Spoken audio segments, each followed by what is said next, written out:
మత్తయి సువార్త 22వ అధ్యాయము. అందరూ కూడా కలిసి నాతో పాటు చదవండి. మత్తయి సువార్త 22వ అధ్యాయము 1 నుండి 14 వచనాలు అందరం కలిసి చదువుకుందాము. మొదట నేను చదువుతాను, నా వెనక మీరు చదవండి. ఉత్తర ప్రత్యుత్తరములుగా కాదు. యేసు వారికి ఉత్తరం ఇచ్చుచు తిరిగి ఉపమాన రీతిగా ఇట్లా నేను కొంత గట్టిగా చదవండి. పరలోక రాజ్యము తన కుమారునికి పెండ్లు విందు చేసిన ఒక రాజును పోలి ఉన్నది. ఆ పెండ్లు విందుకు పిలువబడిన వారిని రప్పించుటకు అతడు తన దాసులను పంపినప్పుడు వారు రానొల్లకపోయేరి. కాగా అతడు, ఇదిగో నా విందు సిద్ధపరిచి ఉన్నాను, ఎద్దులను క్రొవ్వున దూడలను వధింపబడినవి, అంతయు సిద్ధముగా ఉన్నది, పెండ్లు విందుకు రండని పిలువబడిన వారితో చెప్పుడని వేరే దాసులను పంపెను గాని వారు లక్ష్యము చేయక ఒకడు తన పొలమునకును మరి ఒకడు తన వర్తకమునకును వెళ్ళిరి. తక్కిన వారు అతని దాసులను పట్టుకొని అవమానపరిచి చంపిరి. కాబట్టి రాజు కోపపడి తన దండ్లను పంపి ఆ నరహంతకులను సంహరించి వారి పట్టణమును తగులబెట్టించెను. అప్పుడు అతడు, పెండ్లు విందు సిద్ధముగా ఉన్నది, కానీ పిలువబడిన వారు పాత్రులు కారు, గనుక రాజమార్గమునకు పోయి మీకు పిలువబడు వారందరినీ పెండ్లు విందుకు పిలువుడని తన దాసులతో చెప్పాను. ఆ దాసులు రాజు మార్గములకు పోయి చెడ్డవారినేమి మంచివారినేమి తమకు కనబడిన వారినందరినీ పోగు చేసిరి. కనుక విందుకు వచ్చిన వారితో ఆ పెండ్లి శాల నిండెను. రాజు కూర్చున్న వారిని చూడ లోపలికి వచ్చి అక్కడ పెండ్లి వస్త్రము ధరించుకొనని ఒకని చూచి, స్నేహితుడా, పెండ్లి వస్త్రము లేక ఇక్కడికి ఎలా వచ్చితివి అని అడుగగా వాడు మౌని అయి ఉండెను. అంతటా రాజు, వీని కాళ్ళు చేతులు కట్టి వెలుపట చీకటిలోనికి త్రోసివేయుడి, అక్కడ ఏడ్పును పండ్లు కొరుకుటయును ఉండునని పరిచారకులతో చెప్పాను. కాగా పిలువబడిన వారు అనేకులు, ఏర్పరచబడిన వారు కొందరే అని చెప్పాను. దేవుడు ఈ వాక్యము ఈ దినమందు మన వినికిడిలో దీవించి ఆశీర్వదించి బలపరచునుగాక. ఆమేన్. వాక్యం చదువుకున్నాం, ప్రార్థన కూడా చేసుకున్నాం, వాక్యాన్ని ధ్యానం చేసుకున్నాం. ఉపమానాలన్నీ కూడా శ్రద్ధగా మీరు నేర్చుకుంటున్నారని నేను తలస్తున్నాను. ప్రభు నాకు ఇచ్చినటువంటి ఒక అమూల్యమైన గిఫ్ట్ ఏంటంటే వాక్యాన్ని విరిచి ప్రజలకు అందించే భాగ్యం అందజేశాడు. హల్లెలూయా. ప్రతిరోజు మీ అందరం కూర్చొని రాత్రిపూట ఖచ్చితంగా అందరం కూర్చొని భోజనం చేస్తాం. ఎప్పుడో కానీ ఫ్యామిలీ అంతా కూర్చొని రైస్లో గరిటె పెట్టేటప్పుడు అందరూ బాగానే కట్ చేసేస్తారు, నేను మాత్రం సరిగ్గా కట్ చేయను అనమాట. రైస్ని అడ్డదిడ్డంగా చేస్తాను. ఇలా కోడి గెలికినట్టు నువ్వే గెలుకుంటున్నా, డౌట్ లేదంటది మా వైఫ్. అంటే సరిగ్గా పంచటం రాదు. కూర వడ్డించమన్నా కూడా అంతే, గరిటికి ఎంత వస్తే అంత వడ్డించడం ముందు ఆ విధంగా ఉంటుంది అన్నమాట. అడ్జస్ట్మెంట్ సరిగ్గా రాదు. కానీ వాక్యాన్ని మాత్రం దేవుడు కరెక్ట్గా విరవటం నేర్పించాడు. అది దేవునికి స్తోత్రం కలుగునుగా. హల్లెలూయా. నాకు ఒక నిన్న మొన్న ఒక మెసేజ్ వాట్సాప్లో వచ్చింది. బ్రదర్, మీ ఉపమానాల గురించిన వాక్యాలు అన్ని వరుసగా వింటున్నాం యూట్యూబ్లో మెసేజెస్. ఆ తర్వాత నేను ఉపమానాలు చదువుదామని అన్ని ఉపమానాలని ఒక్కొక్కటి చదువుతుంటే, అంతకుముందు నేను ఒక్కొక్క ఉపమానం 2-3 సార్లు చదువుంటాను, నాకు అర్థం కాలేదు. ఇప్పుడు అంతా అర్థమైపోతున్నట్లుగానే ఒక క్లియర్ పిక్చర్ నాకు కనబడుతుందని మెసేజ్ పెట్టారు. నేను అందును బట్టి చాలా సంతోషించాను. హల్లెలూయా, హల్లెలూయా. కాబట్టి మీకు కూడా వాక్యం అర్థమవుతుందనే అనుకుంటున్నాను. చదవబడిన ఉపమానము ఎవరికి చెబుతున్నాడు, ఏ సందర్భంలో చెబుతున్నాడు అనేది మొదట మనము నేర్చుకోవాలి.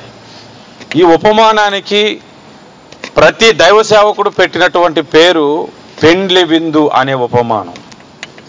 ఈ ఉపమానం పేరు ఏంటంటే పెండ్లి విందు అనే ఉపమానం.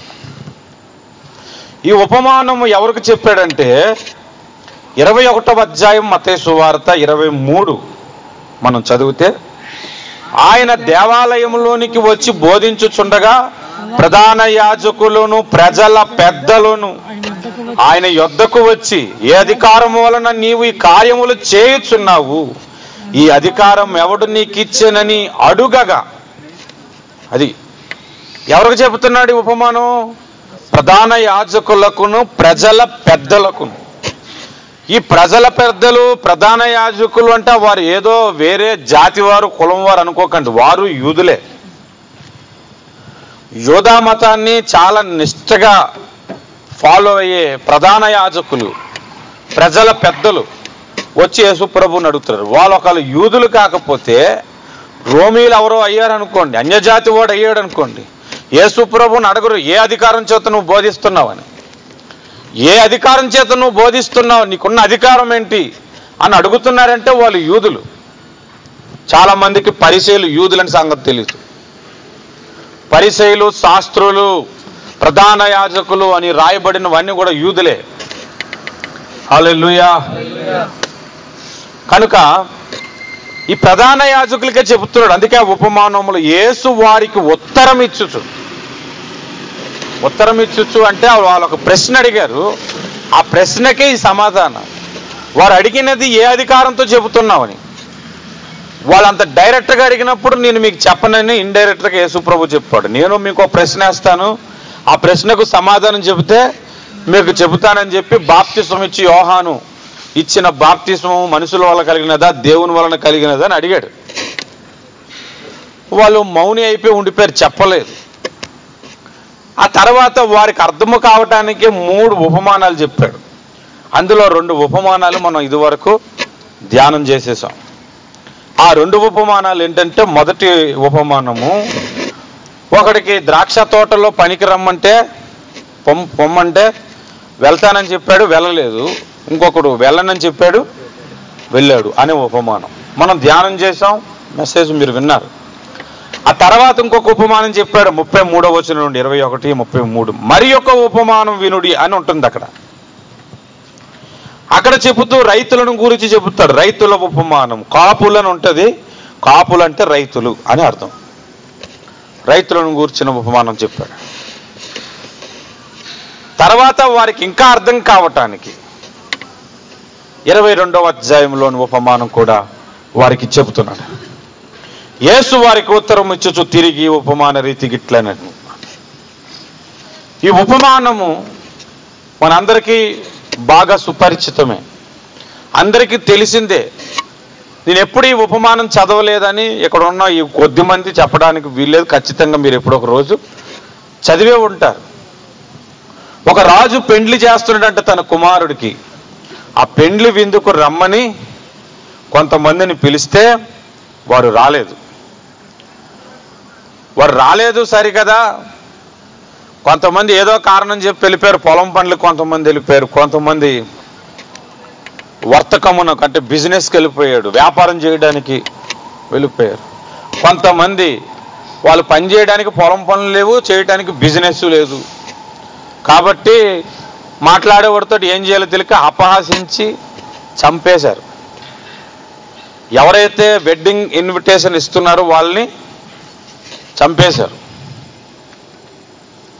అందుకు ఆ పెండ్లికి ఎవరినైతే పిలిచాడో వారి మీద రాజు కోపం వచ్చి తన దండ్లను, తన సైన్యాన్ని పంపించి ఎవరినైతే పిలిచారో ఆ గుంపునంతటిని నాశనం చేయించి వారి పట్టణాన్ని తగలబెట్టించేశాడు. ఆ తర్వాత పెండ్లి విందు సిద్ధముగా ఉన్నది అని రాజమార్గంలోనికి వెళ్ళి మీకు కనబడిన వారందరికీ ప్రకటించండి అని చెప్పి వేరే దాసులను పంపించాడట. ఆ మాటలన్నీ మనం శ్రద్ధగా చదవాలి. వేరే దాసులను పంపిస్తే వారు వెళ్ళి కనబడిన ప్రతి ఒక్కరికి కూడా రాజుగారు కుమారుడికి పెళ్ళి అవుతుంది, అందులో భోజనాలు, మంచి భోజనాలు ఉన్నాయి, రండి అని చెప్పి పెండ్లికి ఇన్విటేషన్ ఇస్తున్న ప్రతి ఒక్కరికి కూడా ఒక వస్త్రాన్ని ఇస్తున్నారు. ఆ వస్త్రాలు ధరించుకొని, ఆ వస్త్రాన్ని వేసుకొని ఆ పెండ్లి విందుకి చాలా మంది వచ్చేసారు. పెండ్లి శాల నిండిపోయింది. ఆ తర్వాత రాజు అక్కడ భోజనం చేస్తున్న వారిని చూడవెళ్ళాడట. అందులో ఒకడు వస్త్రం లేకుండా వచ్చేసాడు. స్నేహితుడా, వస్త్రం లేకుండా ఎలా వచ్చావని అడిగాడు. అడిగితే అతడు అన్నాడు, ఏమీ అనలేదు అక్కడ. అప్పుడు అతన్ని చీకటి కొట్టులో పడేయమని తన దాసులకు చెబితే చీకటి కొట్టు పడేశారు. 14వ వచనంలో అంటాడు, కాగా పిలువబడిన వారు అనేకులు, ఏర్పరచబడిన వారు కొందరే అని. ఆ ఉపమానంలో ఆఖరి మాటను మొదట మీకు చెబుతాను. రక్షింపబడిన ప్రతి క్రైస్తవుడు పరలోక రాజ్యము రాడు. అనేకులకు సువార్త ప్రకటించబడుతుంది. ప్రకటించబడినంత మాత్రాన, రక్షణ పొందినంత మాత్రాన అతడు పరలోక రాజ్యానికి రాడు. ఎందుకు రాడండి అనంటే రక్షింపబడ్డాడే కానీ రక్షణలో కొనసాగటలేదు. మారు మనసు పొందాడే కానీ మారు మనసులో కొనసాగటలేదు. విశ్వాసే కానీ విశ్వాసములో కొనసాగటలేదు. ప్రార్థించాడే కానీ ప్రార్థనా జీవితమును కొనసాగించటలేదు. దేవుని మందిరానికి వస్తున్నాడే కానీ కంటిన్యూషన్ లేదు, మధ్యలో బ్రేక్ అయిపోయింది అన్నమాట.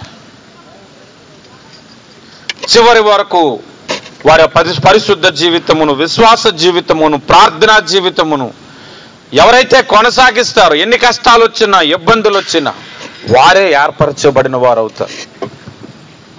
పిలువబడిన వారు అనేకులు, కానీ ఏర్పరచబడిన వారు కొందరే. ఈరోజు దేవుని మందిరానికి మీరు ఇప్పుడు వచ్చారు, ఓ 2 ఏళ్ళ తర్వాత 3 ఏళ్ళ తర్వాత మీరు వస్తారో లేదు తెలియదు. అది నాకు తెలియదు, మీకు తెలియదు. మీ గురించి మీరు అనుకోవచ్చు నేను కంటిన్యూ అయిపోతానని. ఏదో ఒక శ్రమ, ఒక ఇబ్బందో కలిగినప్పుడు ఏం దేవుడండి, ఏమి సహాయం చేయట్లేదు, ఎంత ప్రార్థించినా ఏమి జరగట్లేదు అనుకొని వెనక్కి వెళ్ళిపోయిన వాళ్ళు కూడా ఉండొచ్చు. రేపు స్వర్గలోకానికి రారు, దేవుని రాజ్యానికి రారు. చాలా మందికి సువార్త చెప్తున్నాను అన్నయ్య, కానీ వచ్చినోళ్ళు అద్భుతాన్ని రుచి చూస్తున్నారు, ఒక కార్యం జరుగుతూ చూస్తున్నారు, తర్వాత దేవుని మందిరాన్ని మర్చిపోతున్నారని మా తమ్ముడు ఒకసారి చెప్పాడు. అయితే వాళ్ళు పిలువబడిన వారు, ఏర్పరచబడిన వారు కారు.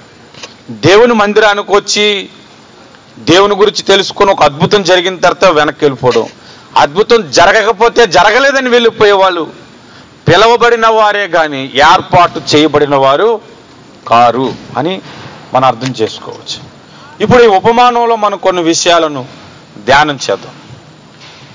ఆ పెండ్లి విందు చేయించుచున్న రాజు పరలోక తండ్రికి సూచన. సింపుల్గా అర్థమైపోతుంది మనకి. ఆ పెండ్లి కుమారుడు ఎవరు? యేసుక్రీస్తు ప్రభు.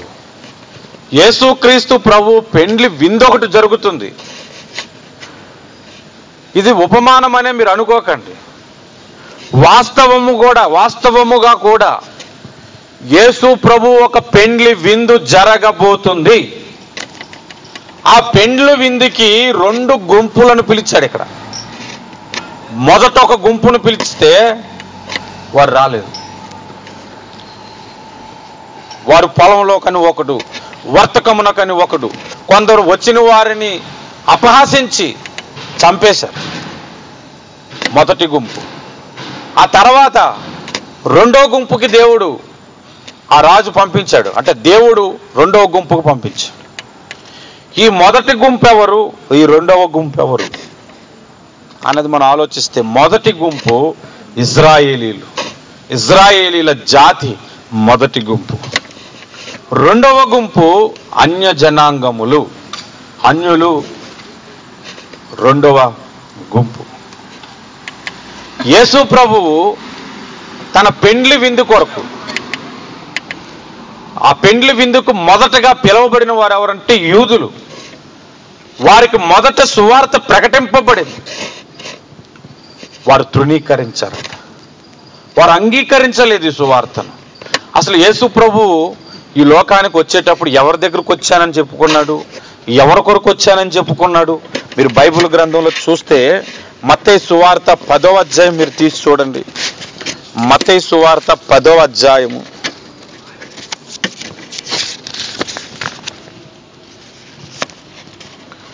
హల్లెలూయా.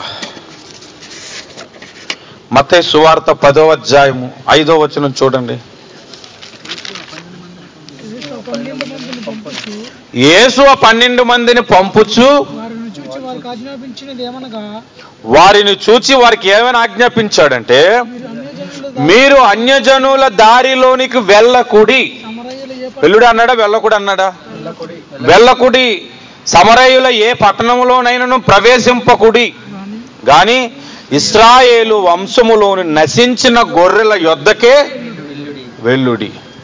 ఇశ్రాయేలు దగ్గరికే వెళ్ళండి, వారికే సువార్త చెప్పండి, వారికే రక్షణ ఉందని చెప్పండి, వారిని దేవుడు ఏర్పాటు చేసుకున్నాడని చెప్పండి అని యేసు ప్రభువు ఏర్పాటు చేసుకున్న 12 మందికి చెప్తున్నాడు. మీరు వింటున్నారా? అదే మత్తయి సువార్త 15వ అధ్యాయము 24వ వచనం చూడండి. 24, 21 నుంచి మనం చదువుకోవాలి. నేను 21 నుంచి జరిగిన సంఘటన చెబుతాను. 24 మీరు చూడండి. యేసు అక్కడ నుండి బయలుదేరి తూరు సీదోనుల ప్రాంతము గుండా వెళుతుండగా అక్కడికి ఆ ప్రాంతము నుండి కనాను స్త్రీ ఒకటి వచ్చి, ప్రభువా, దావీదు కుమారుడా, నన్ను కరుణింపుము, నా కుమార్తె దెయ్యం పట్టి బహు బాధపడుచున్నదని కేకలేస్తుందట.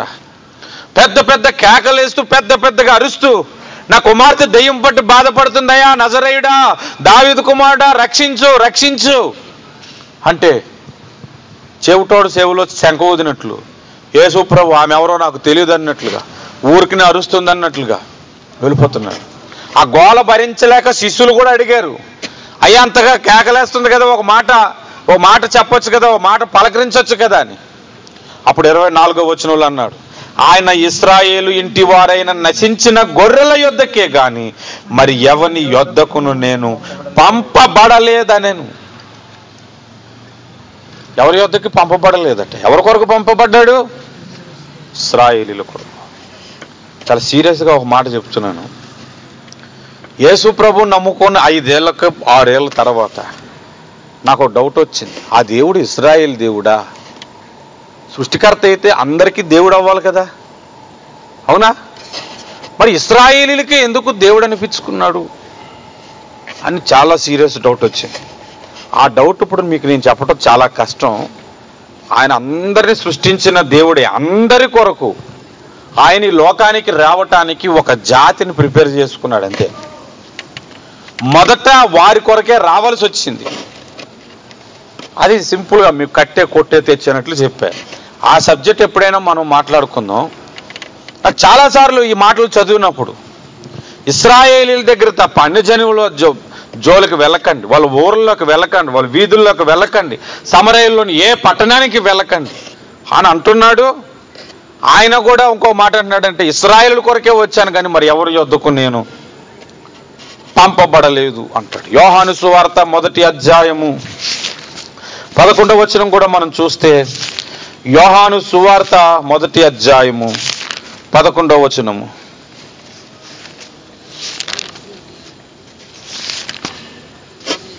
పదకొండవ వచనములో, ఆయన తన స్వకీయుల యొద్దకు వచ్చెను, ఆయన స్వకీయులు ఆయనను అంగీకరించలేదు. ఆయన ఎవరి దగ్గరకు వచ్చాడు? తన స్వకీయుల యొద్దకు, వాళ్ళ దగ్గరకు వచ్చాడు. మరి ఎవరి దగ్గరికి రాలేదట. హల్లెలూయా. చూస్తున్నారా? ఎందుకు ఈ మాటలు నేను మీకు చూపెడుతున్నానంటే, సువార్త పిలుపు దేవుని రక్షణ మార్గములోని వచ్చే పిలుపు. ఎవరైతే రక్షింపబడతారో వాడే ఎత్తబడిన తర్వాత పెండ్లి కుమారుని విందులో పాల్గొంటాడు. దానికి మొదట పిలవబడిన జాతి ఇశ్రాయేలీల జాతి. ఆ పిలుపు మొదటగా ఇశ్రాయేలీల కొరకు దేవుడు పిలిచాడు. ఇశ్రాయేలీల దేశములోనికి ఎంతమంది ప్రవక్తలను ఆయన పంపించాడంటే, ఎన్ని వందల మందిని పంపించాడంటే, వాళ్ళందరి మాటలు కూడా ఇశ్రాయేలీలు వినలేదు. ఇర్మియా గ్రంథము దయచేసి చూడండి. ఇర్మియా గ్రంథము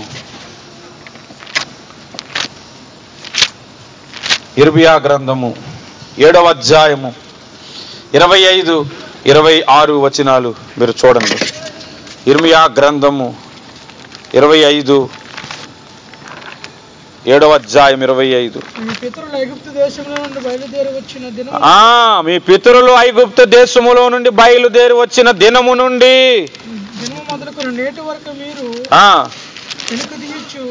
నేటి వరకు మీరు వెనుక తిరుగుచు వచ్చిన వారే నేను అనుదినము పెందలకాడ లేచి ప్రవక్తలైన నా సేవకులందరినీ మీ యొద్దకు పంపుచూ వచ్చి తిని వారు నా మాట వెనకై ఉన్నారు. చూసారా, ప్రవక్తలైన నా సేవకులందరినీ మీ యొద్దకు పంపుచూ వచ్చాను, మీరు వారి మాటలు వినటలేదు అంటున్నాడు. అదే ఇర్మియా గ్రంథం 26వ అధ్యాయం 5వ వచనం కూడా చూస్తే, 26వ అధ్యాయం 5వ వచనం చూడండి. మీరు నా మాటలు విని నేను మీకు నియమించిన ధర్మశాస్త్రం అనుసరించి నడుచుకొనుడనియు ఆయన పెందలకాడ లేచి పంపుచున్న నా సేవకులను ప్రవక్తల మాటలు అంగీకరించకుడు. ఆయన ప్రవక్తల మాటలను అంగీకరించట్లేదంట. 2వ దినవృత్తాంతాల గ్రంథం 24వ అధ్యాయము 19 నుండి 22 వచనాలు కూడా మనం చదివితే, అక్కడ కూడా అనేకమైన సేవకులను నేను పంపాను, వారి మాటలు మీరు వినలేదు అని చెబుతున్నారు. మత్తయి సువార్త 23వ అధ్యాయము 34, 35 వచనాలు మనం చదివితే, 34, 35 వచనాలు అక్కడ ఇంకొక మాట అంటున్నాడు చూడండి. అందుచేత ఇదిగో నేను మీ యొద్దకు ప్రవక్తలను, జ్ఞానులను, శాస్త్రులను పంపుచున్నాను. మీరు వారిలో కొందరిని చంపి సిలువ వేయుదురు, కొందరిని మీ సమాజ మందిరములో కొరడాలతో కొట్టి పట్టణమునకు తరుముదురు. 35 అంటాడు, నీతిమంతుడైన హేబేలు రక్తము మొదలుకొని బలిపీఠము వరకు నీతిమంతుడైన హేబేలు రక్తము మొదలుకొని బలిపీఠమునకును దేవాలయమునకు మధ్య మీరు చంపిన బరకయ్య కుమారుడకు జకరియా రక్తం వరకు భూమి మీద చిందింపబడిన నీతిమంతుల రక్తమంతయు మీ మీదకి వచ్చును అన్నాడు. ఆ మాట మీరు గుర్తుపెట్టుకోండి. ఇశ్రాయేలీలకి ఒక శాపము చెప్తున్నాడు యేసు ప్రభు. హేబేలుని చంపిన దగ్గర నుంచి బరకయ్య కుమారుడైన వాడిని చంపిన వాని వరకు నీతిమంతుల్ని ఎంత మందినైతే మీరు చంపారు, వారందరి రక్తము, దోషము మీ మీదకి వస్తుంది, వారి శాపం మీ మీదకి వస్తుంది అని చెబుతున్నాడు. ఎందుకంటే వారి మాటలు అంగీకరించలేదు ఇశ్రాయేలు, ఆ మాటలను వినలేదు. ఇశ్రాయేలు కూడా ఎలాంటి వాళ్ళో తెలుసా? అద్భుతం కావలసినప్పుడు మారు మనసు అప్పటికప్పుడు పొందేస్తున్నారు. మీరు బైబిల్ అంతా చదివితే తెలిసిపోతుంది. వాళ్ళ జీవితంలో అద్భుతం జరిగిన తర్వాత మర్చిపోతున్నారు. ఎర్ర సముద్రం 2 భాగాలైపోయి వారు నడిచిన సంగతిని మర్చిపోయారంటే మీరు ఆలోచించండి. అది ఏమైనా సాధారణమైన విషయమా? చేదు నీళ్లు దేవుడు తీయగా మార్చితే, మధురముగా మారిస్తే ఆ సంగతి మర్చిపోయారంటే మీరు ఆలోచించండి. దేవుడు తన బలము చేత ఐగుప్తు నుంచి విడిపించడంటే ఆ సంగతిని మర్చిపోయారు. అనేక కార్యాలను దేవుడు వారి పక్షంగా చేసేటట్టు మర్చిపోయారు. ఈ రోజుల్లో కూడా చాలా మంది యేసు ప్రభువుని విధంగా మర్చిపోతున్నారు. అద్భుతం జరిగినప్పుడు సింగపూర్లోనే మన దగ్గరికి ఈ మధ్య కాలంలోనే లాస్ట్ ఇయర్లో లీవ్లో వచ్చాడు ఒక వ్యక్తి ఇక్కడికి. అన్నా నేను ఇండియాలో బ్రతకలేను అన్న, ఇండియాలో నాకు బ్రతుకులేదు, అందుకే విజిట్లో వచ్చాను, నాకు ఏదైనా ఒక జాబ్ చూడండి అన్న అంటూ ఒకరోజు ఆల్ నైట్ ప్రేయర్ మనతో పాటు ఉన్నాడు. అందరం కలిసి తెగ ప్రార్థన చేసేసాం వాడి గురించి. తెలుసు కదా, కొంతమంది కన్నీరు కార్చి ప్రార్థన చేసేసాం. ప్రార్థన చేశాను. ఆ రోజు చెప్పాను వాడికి, బాబు నీకు ఖచ్చితంగా జాబ్ వస్తుంది, ప్రార్థన చేస్తామని. అనిల్ అన్నకు చెప్పాను, జాబ్ మాట్లాడాడు, వేసా వచ్చింది, వచ్చేసాడు. మొరైలో తీసుకెళ్ళి వాడిని పడేశారు, వాడికి బెనాయిలో జాబ్ వేశారు. ఒక్క వారం చెచ్చుకొచ్చాడు. 2వ వారం నుంచి రావట్లేదు. ఈ ఫోన్ చేస్తే తీయట్లేదు. అక్కడ ఉన్న వాళ్ళు కనుక్కొని ఏం చేశాడ్రా వీడు, ఏమయ్యాడ్రా వీడు అని అంటే ఒకడు అంటాడు, అన్న వాడి జీవితం అనుభవించు రాజా అలా ఉందన్న అని అన్నాడు. ఆ ఒక్క మాటలోనే అర్థమైపోయింది. రోజు తాగుతాడట, పబ్బులకి వెళ్తాడట, డ్యాన్సులకి వెళ్తాడట. బాప్తిసం తీసుకున్నాడు. మొన్న $10 కొరకు ఎవరినో కొట్టేస్తే టికెట్ అన్ని ఇచ్చి రెడీ చేశారు వాడిని పంపించడానికి. మేలు పొందుకొని మర్చిపోతే ఎంత భయంకరమైనది అది. ఇశ్రాయేలీలు అనేక సార్లు ఆ విధంగా చేశారు. ఈ రోజుల్లో కూడా చాలా మంది ఇదే. కొంతమంది నా ముందే, నేను కెంటెక్లో తెలుసుకున్న వాక్యం ఎక్కడ తెలుసుకోలేదు బ్రదర్, నా కళ్ళతో చాలా మందిని ఎక్కడ సాక్ష్యం చెప్పారు. వాళ్ళు సింగపూర్లోనే ఉన్నారు కానీ మన దగ్గర రారు. ప్రతి వారం మన మెసేజ్ మళ్ళీ వింటారు, ఎక్కడో ఒక చోట ఉంది. అది కూడా నాకు తెలుసు. ఈరోజు అన్న ఏం చెప్పారు నోట్స్ రాసు, యూట్యూబ్లో పెడుతున్నాం కదా, ఇంక సెల్ గ్రూప్కి వెళ్ళిపోయినా మెసేజ్లు బాగా దొరుకుతున్నాయి అందరికీ. రావట్లేదు, కృతజ్ఞత లేదన్నమాట. చాలా మందిని నేను చూశాను. ఒక ఆయన అన్నాడు, అన్న మేము వేరే చర్చికి వెళ్ళిపోతున్నాం, వెళ్ళే చర్చికి వెళ్ళట్లేదు కానీ సెల్ గ్రూప్కి అయితే ఇక్కడికే వస్తానన్నా. నేను ఆల్రెడీ చెప్పేశాను మా పాస్టర్ గారిని అన్నాడు. ఆ రోజే ఆయనకి చెప్పేశాను నేను. యేసు ప్రభు పేతురుకు చెప్తారు కదా, ఎవరు ఆటంకపరిచినా నేను మాత్రం అభ్యంతరం చెప్పను, నీ కొరకు ప్రాణమైనా పెట్టేస్తానంటే ఈ తెల్లవారేసరికి నువ్వు మాత్రం 3 సార్లు బొంకుతారని చెప్పాడు కదా యేసు ప్రభు. అలా చెప్పిన వెంటనే చెప్పాను, బాబు నీకు ముందు చాలా మంది చెప్పారు, ఆ ఎక్స్పీరియన్స్తో చెప్తున్నాను, నువ్వు కొద్ది కాలం తర్వాత రావు, ఏదో ఒక సెల్ గ్రూప్ నీకు అప్పచెప్ప, మా పాస్టర్ గారు ఒప్పుకోవట్లేదు అని చెప్పి నువ్వు మానేకపోతే వచ్చాను అన్నాను. అలాగే కొద్ది కాలం తర్వాత మానేశారు కొంతమంది. కృతజ్ఞత లేదన్నమాట. చాలా మంది ఇశ్రాయేలు కూడా ఆ విధంగా చేశారు. కాబట్టి ఇశ్రాయేలీల మీదకి దేవుని శాపం ఎలా వచ్చిందంటే ఈ మత్తయి సువార్త 23, 34, 35 వచనాల్లో మనం చదువుకున్నట్లుగా ఆ నీతిమంతుల రక్తమంతా శాపమంతా ఇశ్రాయేలీల మీదకి వచ్చింది. ఇశ్రాయేలీలు ఒకానొక సమయంలో నాశనం అయిపోవడానికి కారణము ఏంటో తెలుసా? వారు ప్రవక్తలను వారు చంపుకున్నందుకే, వారి సేవకులను వారు అవమానించినందుకే వారు ఆ విధంగా తయారయ్యారు. బైబుల్ క్లియర్గా చెబుతుంది. యేసు ప్రభు దగ్గరికి వచ్చి అడిగారు, ఆహా ఏం కట్టడం అండి, ఎంత బాగా కట్టారు, అద్భుతంగా కట్టారు అని అంటే యేసు ప్రభు, మీరు చూస్తున్నారు కదా ఈ కట్టడం, దీని మీద ఉన్న రాయి మీద రాయి ఒకటేనూ ఉండకుండా పోతుంది ఒక రోజున అన్నట్టు. దేవుడికి తెలుసు ఆ పట్టణాన్ని ఒకరోజు నాశనం చేయబోతున్నాడు. ఉపమాన రీతికి 22వ అధ్యాయంలో చెప్పాడు, అక్కడ డైరెక్ట్గా మెసేజ్ ఇచ్చాడు. 24వ అధ్యాయం మత్తయి సువార్తలో డైరెక్ట్గా చెప్పాడు, మీరు చూస్తున్న ఈ పట్టణంలో ఈ కట్టడము రాయి మీద రాయి ఒకటైనా ఉండదు డైరెక్ట్గా చెప్పాడు. 22వ అధ్యాయం పెండ్లు విందని ఉపమానములో ఆ పట్టణం తగలబెట్టించిన ఉపమాన రీతిగా చెప్పాడు. యేసు ప్రభు చెప్పిన ప్రతి ఉపమానము చరిత్ర, జరిగిపోయిన చరిత్ర, జరగబోయే చరిత్రని చెబుతాడు ఆయన. బైబిల్ అంతా మీరు గమనించండి, ప్రతి విషయం కూడా మీరు గమనించండి. నేను చెప్పిన ప్రతి ఉపమానాలను కూడా మీరు ఒకసారి రిపీట్ చేసుకోండి. ప్రతిది చరిత్ర, అది అందులో ఆధ్యాత్మిక పాఠం ఉంటుంది, చరిత్ర కూడా ఉంటుందని నేను చాలాసార్లు చెప్తున్నాను. ఇశ్రాయేలీలు ఎంతగా సువార్త వాళ్ళకి ప్రకటించినా వాళ్ళు అంగీకరించలేదు, రక్షకుడిని గ్రహించలేదు. వాళ్ళు వచ్చిన వాళ్ళు కొట్టేస్తున్నారు, చంపేస్తున్నారు. ఆఖరికి యేసు ప్రభువును కూడా చంపారు, యేసు ప్రభువును కూడా సిలువ వేశారు. ఆ తర్వాత దేవుడు తన దండ్లను పంపించాడంట. అదేంటో తెలుసా? 70వ శతాబ్దంలో, అంటే యేసు ప్రభువు చనిపోయిన 40 సంవత్సరాలకి, చనిపోయి తిరిగి లేచి వెళ్ళిపోయాడు కదా యేసు ప్రభువు పరలోకానికి. ఆ తర్వాత 40 ఇయర్స్కి టైటస్ అనే చక్రవర్తిని ఇశ్రాయేలీల మీదకి యుద్ధానికి పంపిస్తే రోడ్డు మీద కాలువలో నీళ్ళు వెళ్తే చూశారు, ఇశ్రాయేలు రక్తం అలా ప్రవహించిందన్నమాట. భయంకరంగా యూదులను చంపేసి యూదులను సర్వనాశనం చేస్తే అన్య జాతి దేశంలోనికి వారు చెదిరిపోయారు. వారు పట్టణాన్ని తగలబెట్టించేశారు, కాల్చి పడేశారు. దేవాలయం మొత్తం కూలిపోయి ఒక గోడ మాత్రం మిగిలింది. ఇప్పుడు ఒకే ఒక గోడ ఉంది మాట, చిన్న ఆనవాళ్ళు. అంత భయంకరంగా ఇశ్రాయేలీలను ఈ భూప్రపంచంలో వారు ఒక నేషన్గా ఉండకుండా చెదిరిపోయారు.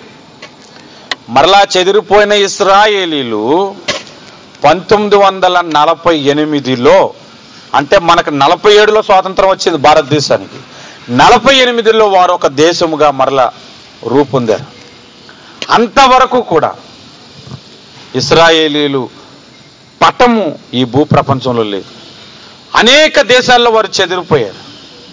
వారు మరలా తిరిగి ఒక దేశంగా వస్తారని ఉపమాన రీతిగా అది కూడా 24వ అధ్యాయంలో చెప్పాడు. అంజూరపు చెట్టును చూసి ఒక ఉపమానం నేర్చుకున్నది. అది చిగురించినప్పుడు వసంతకాలము సమీపముగా ఉన్నదని అన్నాడు కదా. యేసు రాకడ గురించి చెబుతున్నాడు ఆ ఉపమానం. మరలా ఇశ్రాయేలీలను అంజూరపు చెట్టు 1948వ సంవత్సరంలో చిగురించటం ప్రారంభమైంది. యేసు రాకడ అనగా వసంతకాలము, ఆ వసంతుడు వచ్చే సమయానికి దగ్గరలోనే మనం ఉన్నాం. హల్లెలూయా. అది ఉపమానం, అది చరిత్రే. ఆ పట్టణమును తగలబెట్టి ఒకసారి మన సెల్ గ్రూపులోనే ఒక సహోదరుడు సత్య, మీ అందరికీ తెలుసు, ఒకరోజు ఫోన్ చేసి, అన్న మత్తయి సువార్త 22వ అధ్యాయం చదువుతున్నాను, 7వ వచనం ఎంతకీ అర్థం అవట్లేదు అన్న, కంపేర్ చేసుకుంటూ వస్తున్నాను, 7వ వచనం నాకు అర్థం అవట్లేదు.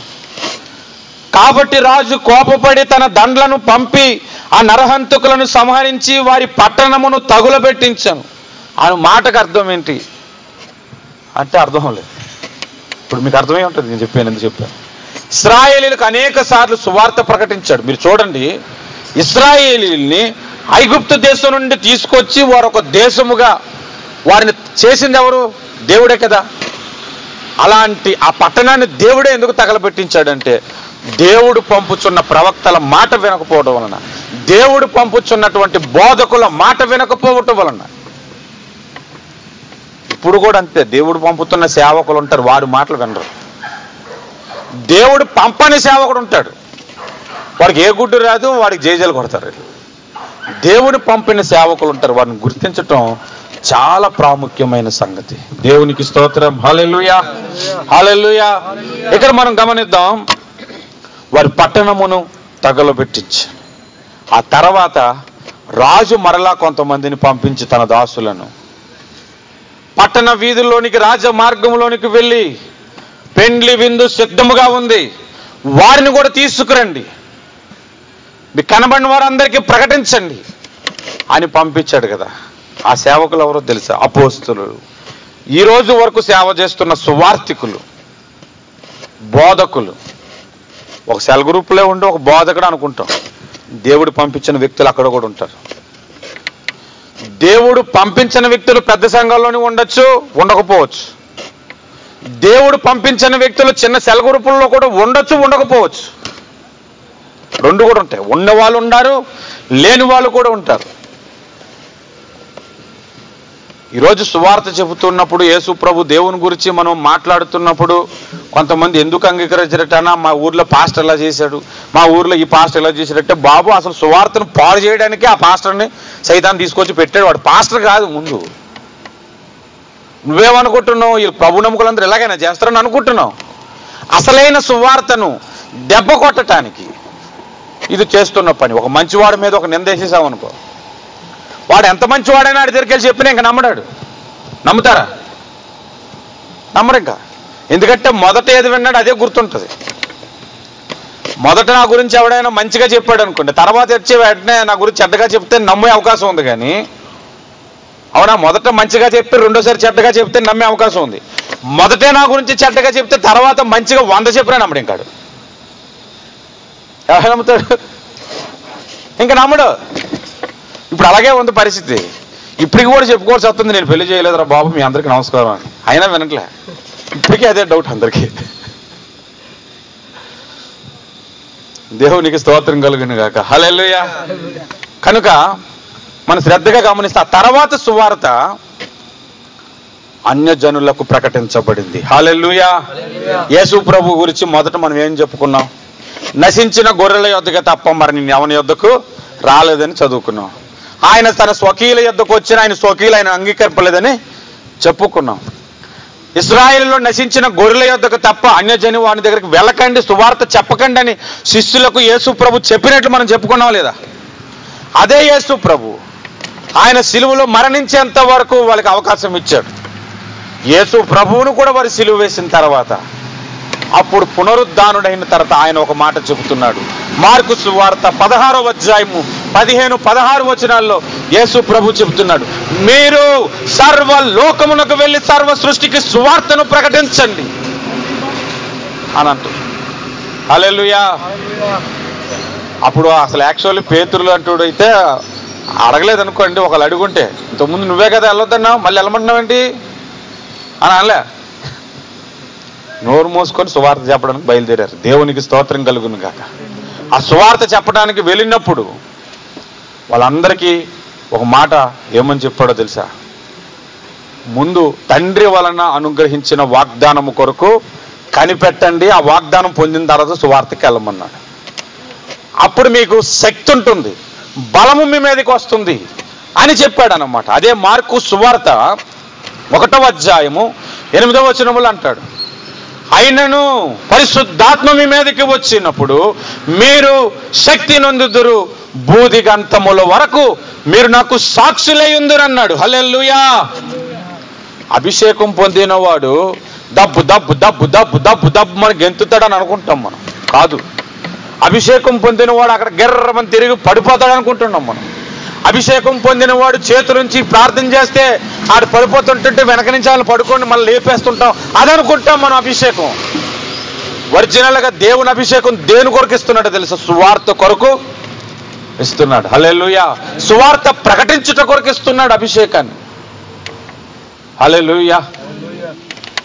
అందుకే నేను ఒక పాట రాశాను, అభిషేకించు నన్ను అభిషేకించు, పరిశుద్ధాత్ముడా అభిషేకించు, అభిషేకించు నన్ను అభిషేకించు, పరిశుద్ధాత్ముడా అభిషేకించు. హల్లెలూయా. నీ సువార్తను ప్రకటించుట కొరకు నన్ను అభిషేకించు, మీ నామమును ప్రకటించుట కొరకు నన్ను అభిషేకించు అని రాసుకున్నా. నన్ను అభిషేకించు ప్రభా ఎదుటి వారిని స్వస్థత పరచుట కొరకు అని రాయలే. అది కరెక్ట్ కాదు అసలు మీనింగ్. మన సువార్త ప్రకటిస్తున్నప్పుడు ఒక రోగి వచ్చినప్పుడు ఆ సువార్తకు ఇది నిజమని ప్రూవ్ చేయడానికి అక్కడ ఒక స్వస్థత కార్యాన్ని దేవుడు చేస్తాడు. నిజంగా దేవుని అభిషేకత మీద ఉందని ఫిజికల్గా భౌతికంగా కనబడటానికి ఒక అద్భుతాన్ని చేస్తాడు. కానీ స్వస్థపడిన వాడు పరలోకంకి వస్తాడని గ్యారంటీ లేదు. సువార్త నమ్మినవాడు పరలోకానికి వస్తాడు. లాజరు అనే దరిద్రుడు ఉన్నాడు, ఆయనకు ఒంటి నిండా కురుపులు ఉన్నాయంటే మంచోడు, రోగా కాదా చెప్పండి? ఆరోగ్యవంతుడా? కాదు. అదే ఊరిలో ధనవంతుడు ఉన్నాడు, ఆడికి ఏ రోగం లేదు, బాగా డబ్బు ఉంది, ఆడికి ఏ రోగం, శుభ్రం 3 పూటలు తింటున్నాడు, చక్కగా ఉంటున్నాడు. ఆరోగ్యంగా ఉండి నరకానికి పోయాడు, రోగంతో పరలోకానికి పోయాడు. ఏది బెటరు చెప్పండి? ఏది బెటరు? పరలోకంకి వెళ్ళేది బెటర్ కదా. అంటే నీకు స్వస్థత జరిగినా జరగకపోయినా సువార్తను నువ్వు నమ్ము, పరలోకానికి పోతావు. స్వస్థత జరిగింది, అద్భుతం జరిగింది, పర్మిట్ రెన్యూల్ అయింది, జాబ్ వచ్చేసింది, నా దేవుడు గొప్పోడు అని చెప్పుకొని తర్వాత నువ్వు మానేసినా పరలోకానికి పోవు. అందుకే అన్నాడు, ప్రభువా ప్రభువా అని పిలిచి ప్రతి వాడు దేవుని రాజ్యంలోనికి రాడు, ఆయన చిత్త ప్రకారం చేయువాడే పరలోక రాజ్యానికి వస్తాడని. హల్లెలూయా.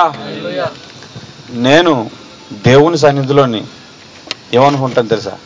ఎంత శ్రమ వచ్చి పడినా, ఇప్పుడు ఆల్రెడీ నాకు ఒక 20,000 దగ్గర అప్పు ఉంది, మొత్తం అంతా రాసుకున్నాడు సింగపూర్లో. ఇండియాలో చదువులే, ఇండియా చెప్తే ఇంకెక్కువ ఉంటుంది. అంతా రాసుకొని నాకు నేను సైతానికి ఒక మాట చెప్తాను, ఈ 20,000 ఇంటూ పక్కన 20,000 వేస్తే ఎంత అవుతుందో మరి నాకు తెలియదు, 400,000 అవ్వచ్చు. అంత అప్పు అయినా సరే రక్షకుడిని విడిచిపెట్టేది లేనే లేదు. దేవునికి స్తోత్రం కలుగును గాక. హల్లెలూయా. శ్రమ వచ్చిన విడిచిపెట్టేది లేదు, రోగం వచ్చిన విడిచిపెట్టేది లేదు. ఎంత ప్రార్థించినా కొన్ని జరగట్లేదు, జరగకపోయినా యేసును విడిచిపెట్టే లేదు. దేవునికి స్తోత్రం కలుగును గాక. రేపు దేవుని సన్నిధికి వెళ్ళిన తర్వాత, ఇంత శ్రమ పెట్టిన తర్వాత, ఇన్ని ఇబ్బందులు పెట్టిన తర్వాత కూడా వాక్యం చెప్పడానికి ఎలా నిల్చున్నావు నువ్వు? ఎలాగ దేవుడిని ఆరాధిస్తున్నావు, ఎలా దేవుడిని స్తుతిస్తున్నావు అన్న మాట ఆయన దగ్గర నుంచి వినాలన్నమాట మనం. హల్లెలూయా. అంతేగాని ఏంటి మాకు ఏ శ్రమ రాదు, ఏ ఇబ్బంది రాదు, ప్రభుని నమ్ముకున్నామంటే మన రోగము శాపము అంతా తీసేశాడు, కానీ శ్రమలే రావు, మన శ్రమ కూడా ఆయన సిలువలో భరించేశాడు అని ఎప్పుడు అనుకోకండి. శ్రమ మనకు ఉందని మాత్రం చెప్పాడు. లోకములో మీకు శ్రమ కలుగునన్నాడు. శ్రమ కలుగుతుంది మనకు, అయినా ధైర్యం తెచ్చుకోనమని చెప్పాడు. మీరు క్రీస్తుతో శ్రమ పడిన ఎడల క్రీస్తుతోడి వారసులగుదురు అన్నాడు. మరి శ్రమ ఎందుకు కలుగుతుంది? కలుగుతుంది. ఇబ్బందులు ఎందుకు కలుగుతాయి? శ్రమలు, ఇబ్బందులు, అవమానాలు, నిందలు, చేయని పనులు నువ్వు చేసావని అనేకమైనవి నీ మీద కలిగినప్పుడు మనం సంతోషించి దేవుణ్ణి స్తుతించాలి. హల్లెలూయా, హల్లెలూయా. ఈ సువార్త అన్య జనాంగాలకి చెప్పమని యేసు ప్రభువే మరలా చెబుతున్నాడు పునరుద్ధానం తర్వాత. హల్లెలూయా. అపోస్తుడైన పౌలు అన్యుడా యూదుడా? మీకు తెలుసా తెలీదా? రోమీడా? యూదుడా కాదని అడిగాను, ఏ దేశం అని అడగలేదు. నువ్వు క్రిస్టియనా కాదనంటే నేను భారతీయుని చెప్పినట్టు ఉంది ఆనందం సమాధానం. నువ్వు భారతీయుడివే, క్రిస్టియనా కాదా అని అంటే ఏం చెప్పాలి అప్పుడు? ఇప్పుడు పౌలు యూదుడా అన్యుడా? యూదుడు కదా, అవునా? పేతురు యూదుడు. ఆ పౌలు ఒక మాట చెబుతున్నాడు చూడండి, రోమీలకు రాసిన పత్రిక 11వ అధ్యాయం. రోమీలకు రాసిన పత్రిక 11వ అధ్యాయము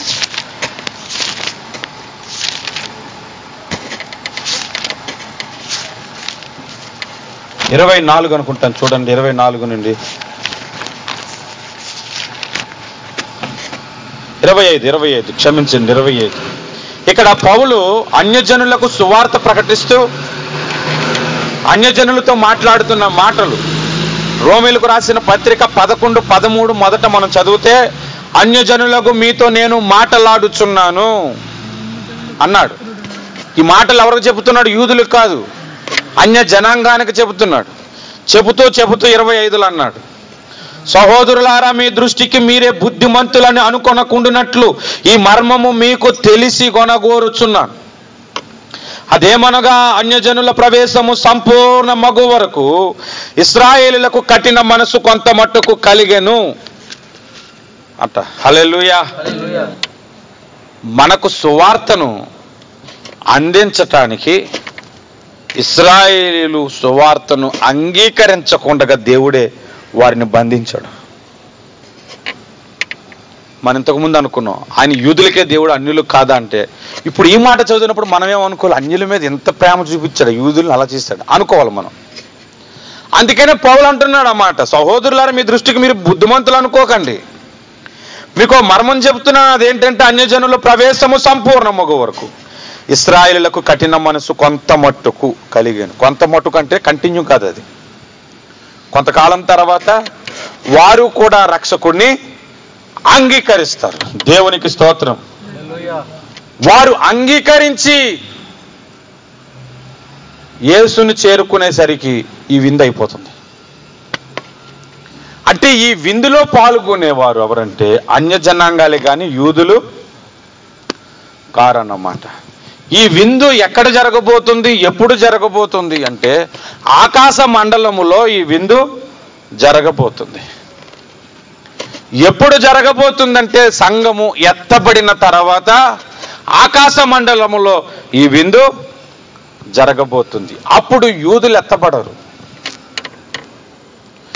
యూదులు యూదా దేశంలో ఉంటారు. అప్పటి వరకు అబద్ధ క్రీస్తే నిజమైన క్రీస్తు అన్న భ్రమలో ఉంటారు వాళ్ళు. అవును, ఆయనేమో క్రీస్తు అని నమ్మేస్తారు వాడిని. వాడు డైరెక్ట్గా దేవాలయంలోకి వెళ్ళి కూర్చొని, నేనే దేవుడును, నాకు తప్ప వేరే దేవుడిని మీరు ఎవరు పూజించకూడదు, రండి నన్ను ఆరాధించండి అని చెప్పే సమయం ఒకటి వస్తుందన్నమాట. ఆ సమయం వాడు చెప్పటానికి కొన్ని క్షణాల ముందు సంఘం ఎత్తబడుతుంది, కొన్ని గంటల ముందు సంఘము ఎత్తబడుతుంది. ప్రపంచంలో అన్ని దేశాల్లో యేసుని అంగీకరించిన వారు అందరూ మాయమైపోతారు. అందరూ చూస్తుండగా ఇలా వెళ్ళిపోవడం, బొమ్మలేస్తారు కానీ ఏం కనబడదు, మాయం అంతే. ఇలాగా ఆరాధన జరుగుతుంటుంటది. ఇందులో బాప్తిసం పొందుకొని నమ్మకంగా యేసు కొరకు జీవించిన వాళ్ళు మాయమైపోతారు, బ్యాలెన్స్ అలా ఉండిపోతారు. పక్కపక్కన చూసి కంగారైపోవడమే. ప్రతి మందిరంలో, ప్రతి దగ్గర, ప్రతి చోట ఇద్దరు తిరగలి విసురుచుండగా ఒకడు మాయమైపోతాడు, ఒకడు ఉండిపోతాడు. మంచం మీద భార్య భర్తలు ఇద్దరు పడుకుంటాడు. ఒక రక్షణ పొందిన వాళ్ళు, ఒక ఆమె రక్షణ పొందలేదు. తెల్లవారేసరికి దుప్పటి ఉంటుంది, మనిషి ఉండడు. దిండు ఉంటుంది, మనిషి ఉండడు. బాత్రూంలోకి వెళ్ళాను, బాత్రూంలో చూస్తే బాత్రూంలో ఉండడు. పొలంలో 10 మంది పని చేస్తే 5గురు వెళ్ళిపోవచ్చు, 5గురు ఉండిపోవచ్చు. మేడ మీద కూర్చొని ఒక ఇద్దరు అష్టసం ఆడుతుంటుంటే యువతలు నీది అనేసరికి అక్కడ మాయమైపోవచ్చు. ప్రపంచంలో అన్ని దేశాల్లోనూ, అన్ని ప్రాంతాల్లోనూ మాయమైపోతారు. ఆ మాయమైపోయిన వాళ్ళందరూ ఆకాశ మండలములో విందు జరుగుతూ ఉంటుంది. దేవునికి స్తోత్రం, హల్లెలూయా. ఆ విందును గురించి ప్రకటన గ్రంథంలో రాయించాడు. చూడండి, ప్రకటన గ్రంథము 19వ అధ్యాయము. మీరు ఈ విందును గురించి ఇంకా మోర్ డీటెయిల్స్ కావాలంటే యూట్యూబ్లో గొర్రె పిల్ల వివాహము అనే ఒక మెసేజ్ ఉంటుంది, ప్రకటన గ్రంథం గురించి చెప్పిన మెసేజ్లో. చూడండి, 19వ అధ్యాయము 6-7 వచనాలు. అప్పుడు గొప్ప జన సమూహము శబ్దమును విస్తారమైన జలముల శబ్దములు, బలమైన ఉరుముల శబ్దములు పోలిన ఒక స్వరము, సర్వాధికారియగు ప్రభువునగు మన దేవుడు ఏలుచున్నాడని స్తుతించుడి. గొర్రెపిల్ల వివాహోత్సవ సమయం వచ్చినది, ఆయన భార్య తన్ను తాను సిద్ధపరచుకుని ఉన్నది గనుక మనము సంతోషించుడి, ఉత్సాహించి ఆయనను మహిమపరచదమని చెప్పగా వింటిని. 9వ వచనం చూడండి. మరియు అతడు నాతో ఇలాగూ చెప్పాను, గొర్రె పిల్ల పెండ్లి విందుకు పిలువబడిన వారు ధన్యులని వ్రాయుము అన్నాడు. హల్లెలూయా, హల్లెలూయా. ఒక భక్తుడు రాసాడు పాట, 7 ఏండ్ల పరిశుద్ధులకు విందు అవ్వబోతుంది. భోజనం ఉంటుంది మనకు, అక్కడ ప్రాబ్లమే లేదు. ఒకసారి మన సెల్ గ్రూప్లోనే ఇలాగే కూర్చున్నా, అప్పుడు కూడా వర్షం వచ్చిందని ఒక పాస్టర్ గారికి చెప్పాను, దేవుని రాజ్యం అంటే భోజన పానములు కాదు. పరలోకి పోయిన తర్వాత నీకు చికెన్ మటన్ అడిగితే ఉండదు, అక్కడ మటన్ బిర్యానీలు అవి ఉండవు అని ఆయన చెప్తున్నాడు. ఎందుకు ఉండవు అండి అని అంటే, అక్కడికి పోయిన తర్వాత తింటే మళ్ళీ టాయిలెట్కి నువ్వు పోవాలి, నీ గురించి టాయిలెట్లో పెడితే కంపు అయిపోద్దంట. ప్రసంగంలో చెప్పాడు. అసలు మనకి ఇచ్చేదే మహిమా శరీరం కదా, మళ్ళీ ఇది అంతే. అసలు మన రక్త మాంసాలతోనే మనం పరలోక రాజ్యం వెళ్ళాం. రక్త మాంసములు దేవుని రాజ్యమును స్వతంత్రించుకోను అని చెప్పాడు. మహిమా శరీరం అది, తిన్నా ఇన్సైడ్ ఉంటుంది, అవుట్ ఉంటుంది. ఇంకా మహిమ అంతే. అది ఏమవుతుందంటే మహిమా శరీరం అది. అసలు విందే ఉండదంట. మరి పరిశుద్ధులందరూ ఎత్తబడిన తర్వాత జరగబోయే విందు ఏంటంటే తెలీదు.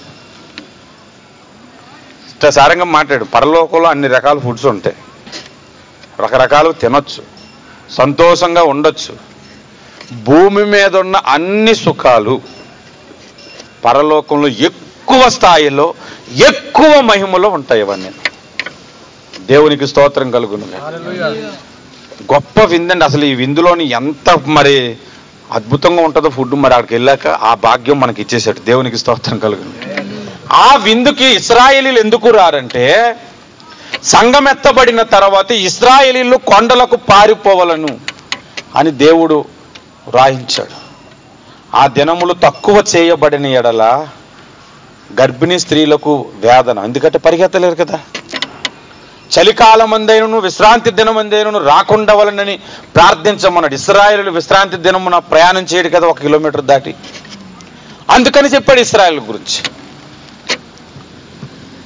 ఇంకా ప్రసంగంలో చాలా పాయింట్స్ చెప్తే విస్తారంగా ఉంటుందని నేను చెప్పట్లేదు, కానీ యూదులు కొండలకు పారిపోతారు. వారిని విమోచించటానికి యేసు ప్రభువు మరలా ఒలీవల కొండ మీదకి వస్తాడు. ఆ మాట మనం చదువుదాం. చూడండి, యేసు రాకడ గురించి 2 భాగాలను మనం గుర్తుపెట్టుకోవాలి. యేసు ప్రభు సంఘాన్ని తీసుకెళ్ళటానికి వచ్చేటప్పుడు భూమి మీదకి రాడు, ఆకాశ మండలంలోనికి వస్తాడు. 1 దెస్సలోనిక పత్రిక 5వ అధ్యాయం అంత చదివితే మీకు దొరికిపోతుంది. అక్కడ ఆకాశ మండలానికి వచ్చినప్పుడు దేవదూతల సమూహముతో వస్తాడు. దేవదూతలు మాత్రం భూమి మీదకి వచ్చి భూమి నలుదిక్కుల ఉన్న అన్ని దేశాల్లో నుండి పరిశుద్ధులందరినీ ఏరుకొని తీసుకుని పోతారు. పరిశుద్ధులతో విందు అవుతుంది. భూమి మీద ఉన్న ఇశ్రాయేలీలు అరణ్యానికి, కొండలకు పారిపోతారు. వారిని విమోచించటానికి ఎక్కడికి వస్తాడంటే అపోస్తుల కార్యాలు మొదటి అధ్యాయములో యేసు ప్రభు ఆరోహణం అయిపోతూ చెబుతున్నటువంటి మాటలు చూడండి. 11వ వచనము, 10-11. ఆయన వెళ్ళుచుండగా వారు ఆకాశం వైపు తేరు చూచుచుండిరి. ఇదిగో తెల్లని వస్త్రములు ధరించుకున్న 2 మనుషులు వారి యొద్దకు నిలిచి, గలిలయ మనుషులారా, మీరు ఎందుకు నిలిచి ఆకాశం వైపు చూచుచున్నారు? మీ వద్ద నుండి పరలోకమునకు చేర్చబడిన ఈ యేసే ఏ రీతిగా పరలోకమునకు వెళ్ళుట మీరు చూచితిరో ఆ రీతిగానే ఆయన తిరిగి వచ్చానని వారితో. వాళ్ళందరూ చూస్తుంటుండగా ఒలీవల కొండ పేరు, ఆ కొండ మీద ప్రజలందరూ చూస్తుంటుండగా ఒక మేఘం వచ్చింది. మేఘం మీద యేసు ప్రభు కూర్చున్నాడు. మేఘం మీద చాలా ఆరోహణమై పరలోకానికి వెళ్ళిపోతున్నాడు. వీళ్ళందరూ అలా చూస్తూనే ఉన్నారు. కనబడట్లేదు, ఆ మేఘం కూడా వెళ్ళిపోయాడు. ఇంకా కనబడుతుందేమో ఆశతో చూస్తుంటుంటే 1-2 దేవదూతలు కిందకు దిగొచ్చారు. మీరు ఇంకా ఎందుకు ఆకాశం వైపు అలా చూస్తున్నారు? ఎలాగ వెళ్ళాడు అలాగే ఎక్కడికి వస్తాడు తెలుసా? మరలా ఒలీవల కొండకే వస్తాడు. మరలా తిరిగి ఒలీవల కొండకి ఎందుకు వస్తాడంటే ఇశ్రాయేలులను విమోచించటానికి వస్తాడు. జకరియా గ్రంథం 14వ అధ్యాయం మొదటి నుంచి మీరు చదువుకుంటూ వెళ్తే ఆయన ఒలీవల కొండ మీద కాలు మోపగా కొండ 2 భాగములైపోయి ఇశ్రాయేలులను దేవుడు విమోచిస్తాడు. ఆ విమోచించినప్పుడు వారు మిస్ అయిపోయిందే విందు. హల్లెలూయా. ఈ ఉపమానంలో ఇంకొక మాట చివరిగా మీకు నేను చెబుతానికి చాలా విషయాలు చెప్పొచ్చు, కానీ అన్ని చెప్పడానికి కుదరలేదు. కనుక పెండ్లు విందుకు పిలువబడిన అన్య జాతి వాళ్ళందరికీ వస్త్రం ఇవ్వబడింది. యూదులకు కాదు. యూదులకు సున్నతి ఇవ్వబడింది, మనకు వస్త్రము ఇవ్వబడింది. ఆ వస్త్రము ఏంటంటే రక్షణ వస్త్రము. బైబిల్లో రాసి ఉంది. ఆ వస్త్రానికి ఇంకొక పేరు ఏంటంటే ఉల్లాస వస్త్రము అన్నారు. యెషయా గ్రంథం 61వ అధ్యాయము, 63వ అధ్యాయము, 65వ వచనము, 65వ అధ్యాయములు మీరు చదివితే, 52వ అధ్యాయం మొదటి వచనం కూడా మీరు చదివితే, 52వ అధ్యాయం మొదటి వచనంలో సుందర వస్త్రములు అన్నాడు. 61వ అధ్యాయం 10వ వచనంలో శృంగారమైన రక్షణ వస్త్రం అన్నాడు. ఇంకా లోకాసువార్త 15వ అధ్యాయం చదివితే ప్రశస్త వస్త్రములు అని అంటున్నాడు. చాలా వస్త్రాలు ఆ వస్త్రం గురించి మాట్లాడుతున్నాడు. ఇవి రకరకాల వస్త్రాలు కాదు, వస్త్రం ఒకటే, దానికి ఉన్న పేరు అది. అన్న ఏ రోజు ఏ షర్ట్ వేసుకున్నాడు? వైట్ షర్ట్ వేసుకున్నాడు అని ఒకటి చెప్పొచ్చు. ఇంకొకడు ఫుల్ హ్యాండ్ షర్ట్ వేసుకున్నాడు అని చెప్పొచ్చు. ఇంకొకడు కాటన్ షర్ట్ వేసుకున్నాడు అని చెప్పొచ్చు. మొత్తం 3 షర్ట్లు వేసుకోలేదు, నేను 1 షర్ట్ వేసుకుంది. అలాగే బైబిల్లో ఒక చోట ప్రశస్త వస్త్రములు అన్నాడు, ఒక చోట సుందర వస్త్రములు అన్నాడు, ఒక చోట రక్షణ వస్త్రం అన్నాడు, ఒక చోట దాని ముందు వెనక ఏ మాట పెట్టకుండా వస్త్రము అనే మాటే అన్నాడు. ఇదిగో నేను త్వరగా వస్తున్నాను, వాడు వస్త్రమును కాపాడుకున్నవాడు ధన్యుడు, వాడు దిశములను చూస్తురేమో అని భయపడి తన వస్త్రమును కాపాడుకున్నవాడు ధన్యుడు అన్నాడు. వస్త్రం ఒకటే, మనకి ఇవ్వబడిన రక్షణ అనే వస్త్రం ఒకటి ఉంది. ఆ వస్త్రానికి ఎన్ని పేర్లు ఉన్నాయంటే దీన మనస్సు అను వస్త్రమును మీరు ధరించుకునుడని పేతురు పత్రికలో అంటాడు. వస్త్రం ఒకటే, దానికి చాలా పేర్లు ఉన్నాయి. కొంతమంది బట్టల వ్యాపారులకు నీవు ఏ వస్త్రం ధరించుకుని ఉన్నావు? ప్రశస్త వస్త్రం ధరించుకుని ఉన్నావా? సుందర వస్త్రం ధరించుకుని ఉన్నావా? ఉల్లాస వస్త్రం ధరించుకుని ఉన్నావా అని అంటే ధరించుకుంది ఒకటే వస్త్రం బాబు, దానికి ఉన్న పేర్లు అయ్యండి. ఈ వస్త్రము లేకుండా ఒకడు పరలోక రాజ్యం వెళ్ళుట అసాధ్యమని చెప్పటానికి ఉపమానములో పెండ్లిశాల నిండిపోయిన తర్వాత వెళ్ళి చూశాడట. రక్షణ లేకుండా ఒకడు దేవుని రాజ్యములోనికి వచ్చుట అసాధ్యము. కనుక రక్షణ పొందాలి. యేసు నామమున నీవు బాప్తిసం పొందినప్పుడు రక్షణ అనే వస్త్రము నీకుంటుంది. అలాగని బైబిల్లో వస్త్రాలన్నీ కూడా రక్షణ వస్త్రాలు అనుకోకండి. మలిన వస్త్రం అన్నాడు, అది పాపులు వేసుకునేది. మైలు బట్టలు తీసి ప్రశస్త వస్త్రములు ధరించుడని యెహోషువ గురించి చెప్పాడు జకరియా గ్రంథం 3వ అధ్యాయంలో. మైలు బట్టలు రక్షణ వస్త్రంలోనికి రావు. పాత బట్ట కొత్త బట్టతో జాయింట్ చేయకండి అని చెప్పాడు. పాత బట్ట రక్షణ వస్త్రంలోనికి రాదు. పాపులు ధరించుకున్న వస్త్రం ఒకటి ఉంది, పరిశుద్ధులు వేసుకున్న వస్త్రం ఒకటి ఉంది. ఆ పాత వస్త్రమును విడిచి కొత్త వస్త్రమును వేసుకోవాలి. ఒక గుడ్డివాడు అడుక్కుంటుంటే యేసు ప్రభు అతని దగ్గరికి పిలిచాడు, అతను పిలవండి అన్నాడు. వెంటనే శిష్యులు వచ్చారు, ఆయన నిన్ను పిలుస్తున్నాడు, ధైర్యంగా ఉండాలి. మరి యేసుప్రభు ఒకసారి పిలిచారంటే ఇంకా డౌటే లేదు. అప్పుడు ఆయన, మీరు మార్కు సువార్త 10వ అధ్యాయం చదివితే, ఆయన పైబడ్డ విసిరి పడేసి యేసు దగ్గరికి పరిగెత్తుకు వెళ్ళిపోయాడు అడుక్కున్నాడు. ఆ మాట ఎందుకు రాశాడు? ఆ పైబట్ట విసిరి పడేసని అని అంటే, యేసు దగ్గరికి వెళ్తారని నా కళ్ళు వచ్చేస్తే ఆ మురికైపోయిన బట్టలు వేసుకొని, చిరిగిపోయిన బట్టలు వేసుకొని అడుక్కోవలసిన అవసరం లేదని డిసైడ్ అయిపోయాడు, ఆ బట్ట పడేశాడు అనమాట. యేసు నిన్ను పిలిచాడు అంటే, ఆయన దగ్గరికి నువ్వు వచ్చావు అంటే, ఇక మీద నీ పాప జీవితమును దేవుడు దూరపరిచేస్తాడు. తూర్పుకి పడమటికి ఎంత దూరమో అంత దూరపరిచేసి నిన్ను పరిశుద్ధపరిచే దేవుడు నిన్ను పిలుస్తున్నాడు అన్నమాట. ఇక పాతవన్నీ విడిచిపెట్టి కొత్త దానిలోనికి వచ్చేయమంటున్నాడు. పాతవి గతించను అన్నాడు. మనం అంతా నూతన సృష్టి అని అన్నాడు. పాతవన్నీ విడిచిపెట్టి యేసు దగ్గరికి రమ్మని. ఒకప్పుడు నువ్వు తిరుగుబోతూ, సిగరెట్లు తాగేవాడు, దొంగ, అన్ని రకాల చెడు అలవాట్లు ఉండొచ్చు, బూతులాడి ఉండొచ్చు, లేదా మంచోడిగా నటిస్తున్న పాపివై ఉండొచ్చు, ఏ అలవాట్లు లేకపోయినా. అవన్నీ విడిచిపెట్టేసి యేసు దగ్గరికి వచ్చి యేసును ఆశ్రయించు, యేసు అనుగ్రహించు రక్షణ అను వస్త్రమును నీవు ధరించుకో, లేదంటే ఈ పెండ్లి విందులోనికి రావు, దేవుని రాజ్యానికి రావు అని చెబుతున్నాడు. ఆ వస్త్రమును ఎవరైతే కాపాడుకుంటాడో వాడు ఏర్పరచబడిన లిస్టులో ఉంటాడు. దేవునికి స్తోత్రం కలుగును గాక. ఈ ఉపమానంలో చాలా విషయాలు చెప్పుకోవచ్చు. దాసులు కనబడిన వారందరికీ పెండ్లి విందుకు రమ్మన్నారంట. మనము కూడా కనబడిన ప్రతి ఒక్కరికి సువార్త చెప్పడానికి ఇష్టపడాలి. వచ్చిన వారందరూ కూడా పెండ్లిశాల నిండెనందు. పెండ్లిశాల అంటే కళ్యాణ మండపం అనుకోండి, పెండ్లి మండపము. శాల, పశుశాల అంటే పశువులు ఉండేది, పాఠశాల అంటే పాఠాలు చెప్పేది కదా. విందుశాల అన్నాడు. ఆ విందుశాలకి మనల్ని తోడుకొని పోతాడంట. పరమగీతం 1వ అధ్యాయంలో అంటాడు, నన్ను ఆయన పెండ్లి విందుశాలకు, తన విందుశాలకు నన్ను తోలుకొని పోయాను అని అన్నాడు. హల్లెలూయా. మనల్ని తీసుకొని వెళ్తాడు అక్కడికి ఒక రోజు. అక్కడికి వెళ్ళటానికి మనకు వస్త్రములు ఉండాలి. ఆ పెండ్లి విందుశాల నిండిపోయిందంట. ఈరోజు చాలా మంది సువార్త ప్రకటిస్తుంటూ వాళ్ళ సంఘం నింపుకోవడం చూస్తున్నారు, కానీ ఆ పెండ్లి విందుశాల నింపడానికి చూడట్లే. మన సువార్త ప్రకటించి అనేకులను ఏర్పాటు చేయాలి, కానీ మన సంఘమే నింపుకోవడానికి ట్రై చేస్తే వేరే వాళ్ళని తెచ్చి అక్కడ పెట్టుకోవాలి. అప్పుడు మనది నిండుతుంది. అది కాదు. సంఘాలు మారద్దని నేను ఎప్పుడు చెప్పను, మారమని కూడా చెప్పను. నేను రెండు చెప్పను, చెబితే రెండు చెప్తాను. ఒక సంఘం ఎప్పుడు మారాలంటే వాక్యము లేనప్పుడు మారిపోవాలి. మన ఆధ్యాత్మిక మేలు అక్కడ దొరకనప్పుడు మారిపోవాలి. అంతేగాని నాకు అక్కడ బాగోలేదన్నా, భోజనం బాగోలేదు, మీ దగ్గర బిర్యానీ అంట, అక్కడ బిర్యానీ లేదు అంటే కుదరదు. మీ దగ్గర ఎక్కువ జనం అంట, అక్కడ లేదు. మీ దగ్గర ఏసీ ఉందంట, వాళ్ళకి ఫ్యాన్లు అంట. మీ చర్చ్ కొండ మీద అంట, మా చర్చ్ కింద అని కొంతమంది ఇండియాలో ఎందుకు మానేస్తున్నారు? కానీ వాక్యం ఉంది, అక్కడికి నేను వెళ్ళిపోతానని మానేయాలి. అందుకనే చెప్తున్నాను, మానేయమని చెప్పను, రమ్మని చెప్పను. నేను వాక్యం ఎక్కడ ఉంటుందో, ఎక్కడ సత్యము దొరుకుతుందో, ఎక్కడ నా ఆధ్యాత్మిక జీవితం మేలుంటుందో అక్కడికి వెళ్ళాలి, లేని చోట వద్దు.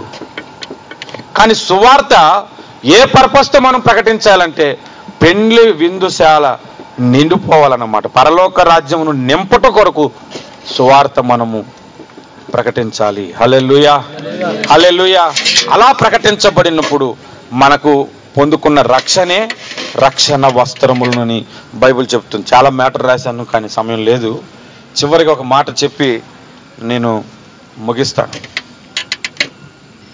చాలా కాలం క్రిందటే ఉపమానం చెప్తాను. ఉపమానం ఏంటంటే, ఇందిరాగాంధీ గారు ప్రైమ్ మినిస్టర్గా ఉన్నప్పుడు ఆయన దగ్గర ఉన్న పిఏ ఎప్పుడు ఆమె దగ్గరకు వచ్చినా కంపు కొట్టేదంట.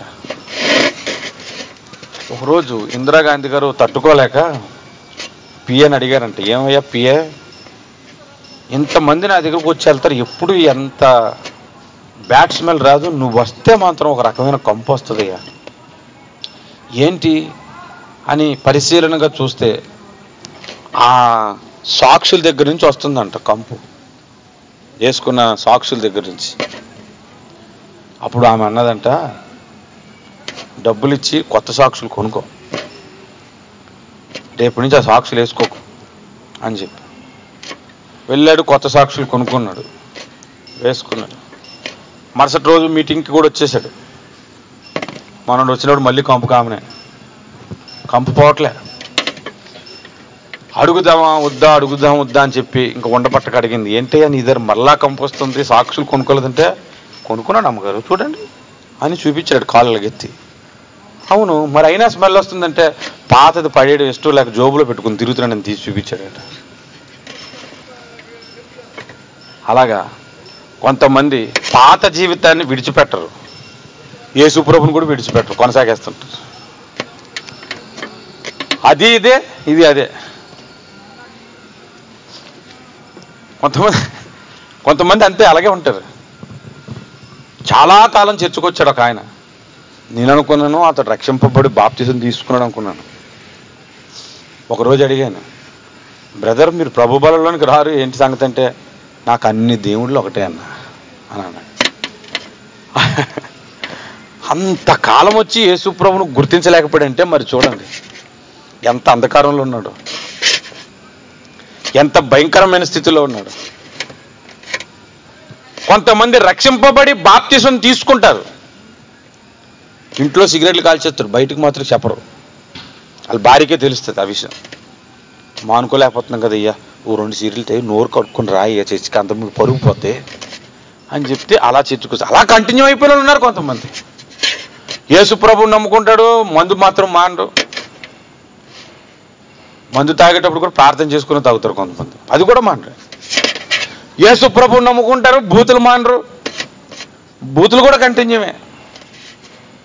ఎన్నో ఉంటాయన్నమాట, కంటిన్యూ అయిపోతుంటుంది. అంటే పాత బట్ట పడేడు, అడుక్కున్నాడు, నాకు కళ్ళు వస్తే ఇంక దీంతో నాకు అవసరం లేదన్న పాత బట్టలు పడేసాడే లేదా, పై బట్ట విసిరి పడేసి యేసు దగ్గరికి వెళ్ళి, తప్పిపోయిన కుమారుడు వచ్చినప్పుడు ఎవరక్కడ, ఇతన్ని తీసుకొచ్చి ప్రశస్త వస్త్రాలు తొలగించండి, తీసి పడేమన్నాడు. మలిన వస్త్రాలు అవి పెట్టుకొని తిరుగుతాడు, ఇవి పెట్టుకొని తిరుగుతాడు. మనము ధరించుకున్న వస్త్రాన్ని ఎంత జాగ్రత్తగా చూసుకోవాలంటే, నేను ఎప్పుడు వైట్ షర్ట్ వేసుకున్నా మా ఆవిడ ఒక మాట చెప్తాడు, ఎక్కడ మరకలు అంటించుకోకుండా రా ఈసారని చెప్తుంది అనమాట. చెప్పుకుంటున్నప్పుడే బాగుంటుంది, చెప్పిన తర్వాత నుంచి దాన్ని కాపాడుకోవటానికి ఖచ్చితంగా ఏ టీ తాగిందరే ఎవడో జోకేస్తాడు, బయట కూసేసి దాన్ని తడుపుకుంటాను అనమాట. ఇలా 2-3 సార్లు. ఒకరోజు చర్చిలో భోజనం చేస్తుంటే కొద్ది కూర అంటే వేసుకున్నా అని అన్నాడు అనమాట. అది వచ్చి పడిపోయింది ఇక్కడ పక్కన. మా వైఫ్ చూసింది, నువ్వు ముందాకలు చెప్పావు కదా అందుకే పడి. అందుకని ఆ చెప్పినప్పుడల్లా మళ్ళీ మనల్ని ఏమని అంటారు, చాలా జాగ్రత్తగా తినేటప్పుడు ఇలా వంగి తిని చాలా జాగ్రత్తగా ఉన్నా అదే రోజు అంటుకుపోద్ది ఎక్కడో దిగరది. గోరు చుట్టూ అయింది అనుకోండి, జాగ్రత్తగా దేనికి తగిలించుకుంటే ఎలా అనుకుంటే అప్పుడే తన్నిసుకుంటాం అన్నమాట దేన్ని. అలాగా వైట్ షర్ట్ వేసుకునేటప్పుడు చాలా జాగ్రత్తగా ఉంటాం, బట్టలు వేసుకుంటూ నలిగిపోకుండా సిట్టింగ్ ఇచ్చే దగ్గర చాలా జాగ్రత్తగా కూర్చుంటే ఎక్కడ పడతాడు కూర్చునే ముందు ఒకసారి దులుపుకొని కూర్చుంటాం కదా.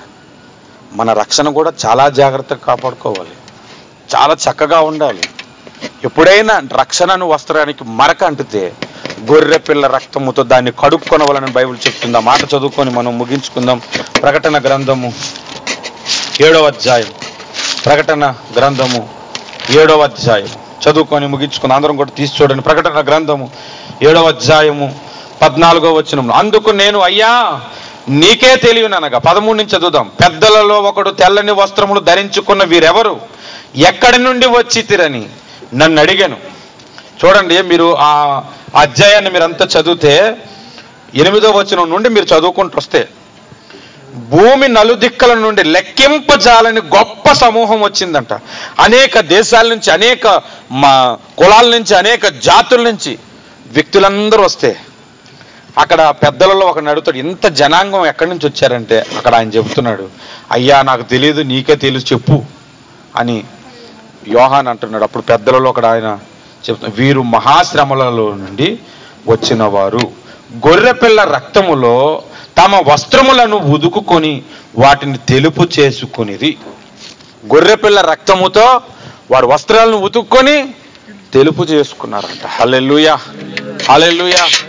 ప్రతిరోజు మనం వేసుకున్న బట్టలు ఉతుక్కోవాలి. ఉతుక్కుంటా డ్యూటీ డ్రెస్ అంటే 2 రోజులకు ఒకసారి 3 రోజులకు ఒకసారి ఉతుక్కోవచ్చు. కొంతమంది బట్టలు ఉదయం వేస్తే మధ్యాహ్నానికి ఉత్తరానికి వేసేస్తారు కదా. ప్రతిరోజు కూడా మన రక్షణ అను వస్త్రమును ఉతుక్కోవాలి. ఆ వస్త్రాల గురించి ఒక్కొక్కటి చెప్పారనుకోండి చాలా టైం పడుతుంది. ఉల్లాస వస్త్రం అంటే నీ ముఖం మీద ఎప్పుడు సంతోషం ఉండాలి. దీన మనసును వస్త్రము ధరించుకొనమని అన్నాడంటే దీనత్వం నీలో ఎప్పుడు ఉంటుండాలి. సుందర వస్త్రములు నీవు ధరించుకొనము అనంటే నీ ఆధ్యాత్మిక జీవితం ఎప్పుడు సుందరముగా ఉండాలి, భయంకరంగా ఉండకూడదు. ఇలాగా ఒక్కొక్క మాటను ఆ విధంగా మీరు ధ్యానించుకుంటూ వెళ్ళండి. రక్షణలోని వెలగుండల వస్త్రాల గురించిన మ్యాటర్లోనే తెలిసిపోతుంది. ఆ వస్త్రము నువ్వు కాపాడుకుంటున్న రేపు దేవుని విందులో నువ్వు పాల్గొనగలవు. అందరూ కూడా మోకాలేద్దాం. చెప్పబడిన వాక్యం కొరకు ప్రార్థన చేస్తూ ప్రభువుని అడుగుదాం, మొరపెడదాం. ప్రియమైన సహోదరులారా, చాలా సంగతులు బైబిల్లో ఉన్నాయి, చెప్పాలి. అనేక ఉపమానాల గురించి ఇప్పుడు చెప్పేశాను. ఇంకొక 8-9 ఉపమానాలు ఉన్నాయనుకుంటాను. అందులో కొన్ని మాత్రం ఖచ్చితంగా మీ మధ్య చెబుతాను. ఈరోజు పెండ్లి విందు అని చెప్పబడిన ఉపమానంలో మొదటగా పిలువబడిన గుంపు యూదులు, వారు రక్షింపబడతారు కానీ పెండ్లి విందులోనికి రారు. రెండవసారిగా పిలువబడిన గుంపు అన్య జనాంగములు, వారికి పిలువబడిన ప్రతి ఒక్కరికి వస్త్రాలు ఇవ్వబడ్డాయి. అది కాపాడుకున్నవాడే ఏర్పరచబడినవాడు. రక్షణ పొందినంత మాత్రాన రేపు నువ్వు దేవుని రాజ్యానికి రావు. అంతము వరకు నీ రక్షణను కాపాడుకున్నవాడే దేవుని రాజ్యానికి వస్తాడు. ఇంత గొప్ప రక్షణ నీ మధ్య ప్రకటించబడుతున్నప్పుడు దేని కొరకు నువ్వు భయపడుతున్నావు? నీ కులం కొరకు భయపడుతున్నావా? నీ కులం కొరకు భయపడి నరకానికి పోతావా? నీ కుటుంబాన్ని నరకానికి పంపిస్తావా? నీ కుటుంబం అంతటిని, నీ బంధువుల్ని నరకానికి పంపిస్తావా? సువార్తను ప్రకటించి వారిని పరలోక రాజ్యానికి ఏర్పాటు చేసుకుంటావా? భయం ఎందుకు? నీ కులానికి, నీ ఊరికి భయపడుతున్నావా? నీ స్నేహితులకు భయపడి యేసు దగ్గరికి రాలేకపోతున్నావా? నేను చెప్తున్నాను, అన్ని విడిచిపెట్టి యేసే నా రక్షకుడని వస్తే ఎవ్రీథింగ్ ఆయన టేక్ కేర్ చేసుకుంటాడు. నీ ఉద్యోగం కానీ, నీ ఆహార విషయంలో కానీ, నువ్వు కట్టుకున్న బట్టల విషయంలో కానీ ఆయన కేర్ చేసుకుంటారని బైబిల్ చెబుతుంది. తిండి కొరకు చింతించకండి అని చెప్పాడు, వస్త్రాల కొరకు రేపు ఏమి ధరించుకుందామని భయపడకండి అన్నాడు. అవన్నీ మీకు కావాలని నాకు తెలుసు అని చెప్తున్నాడు దేవుడు.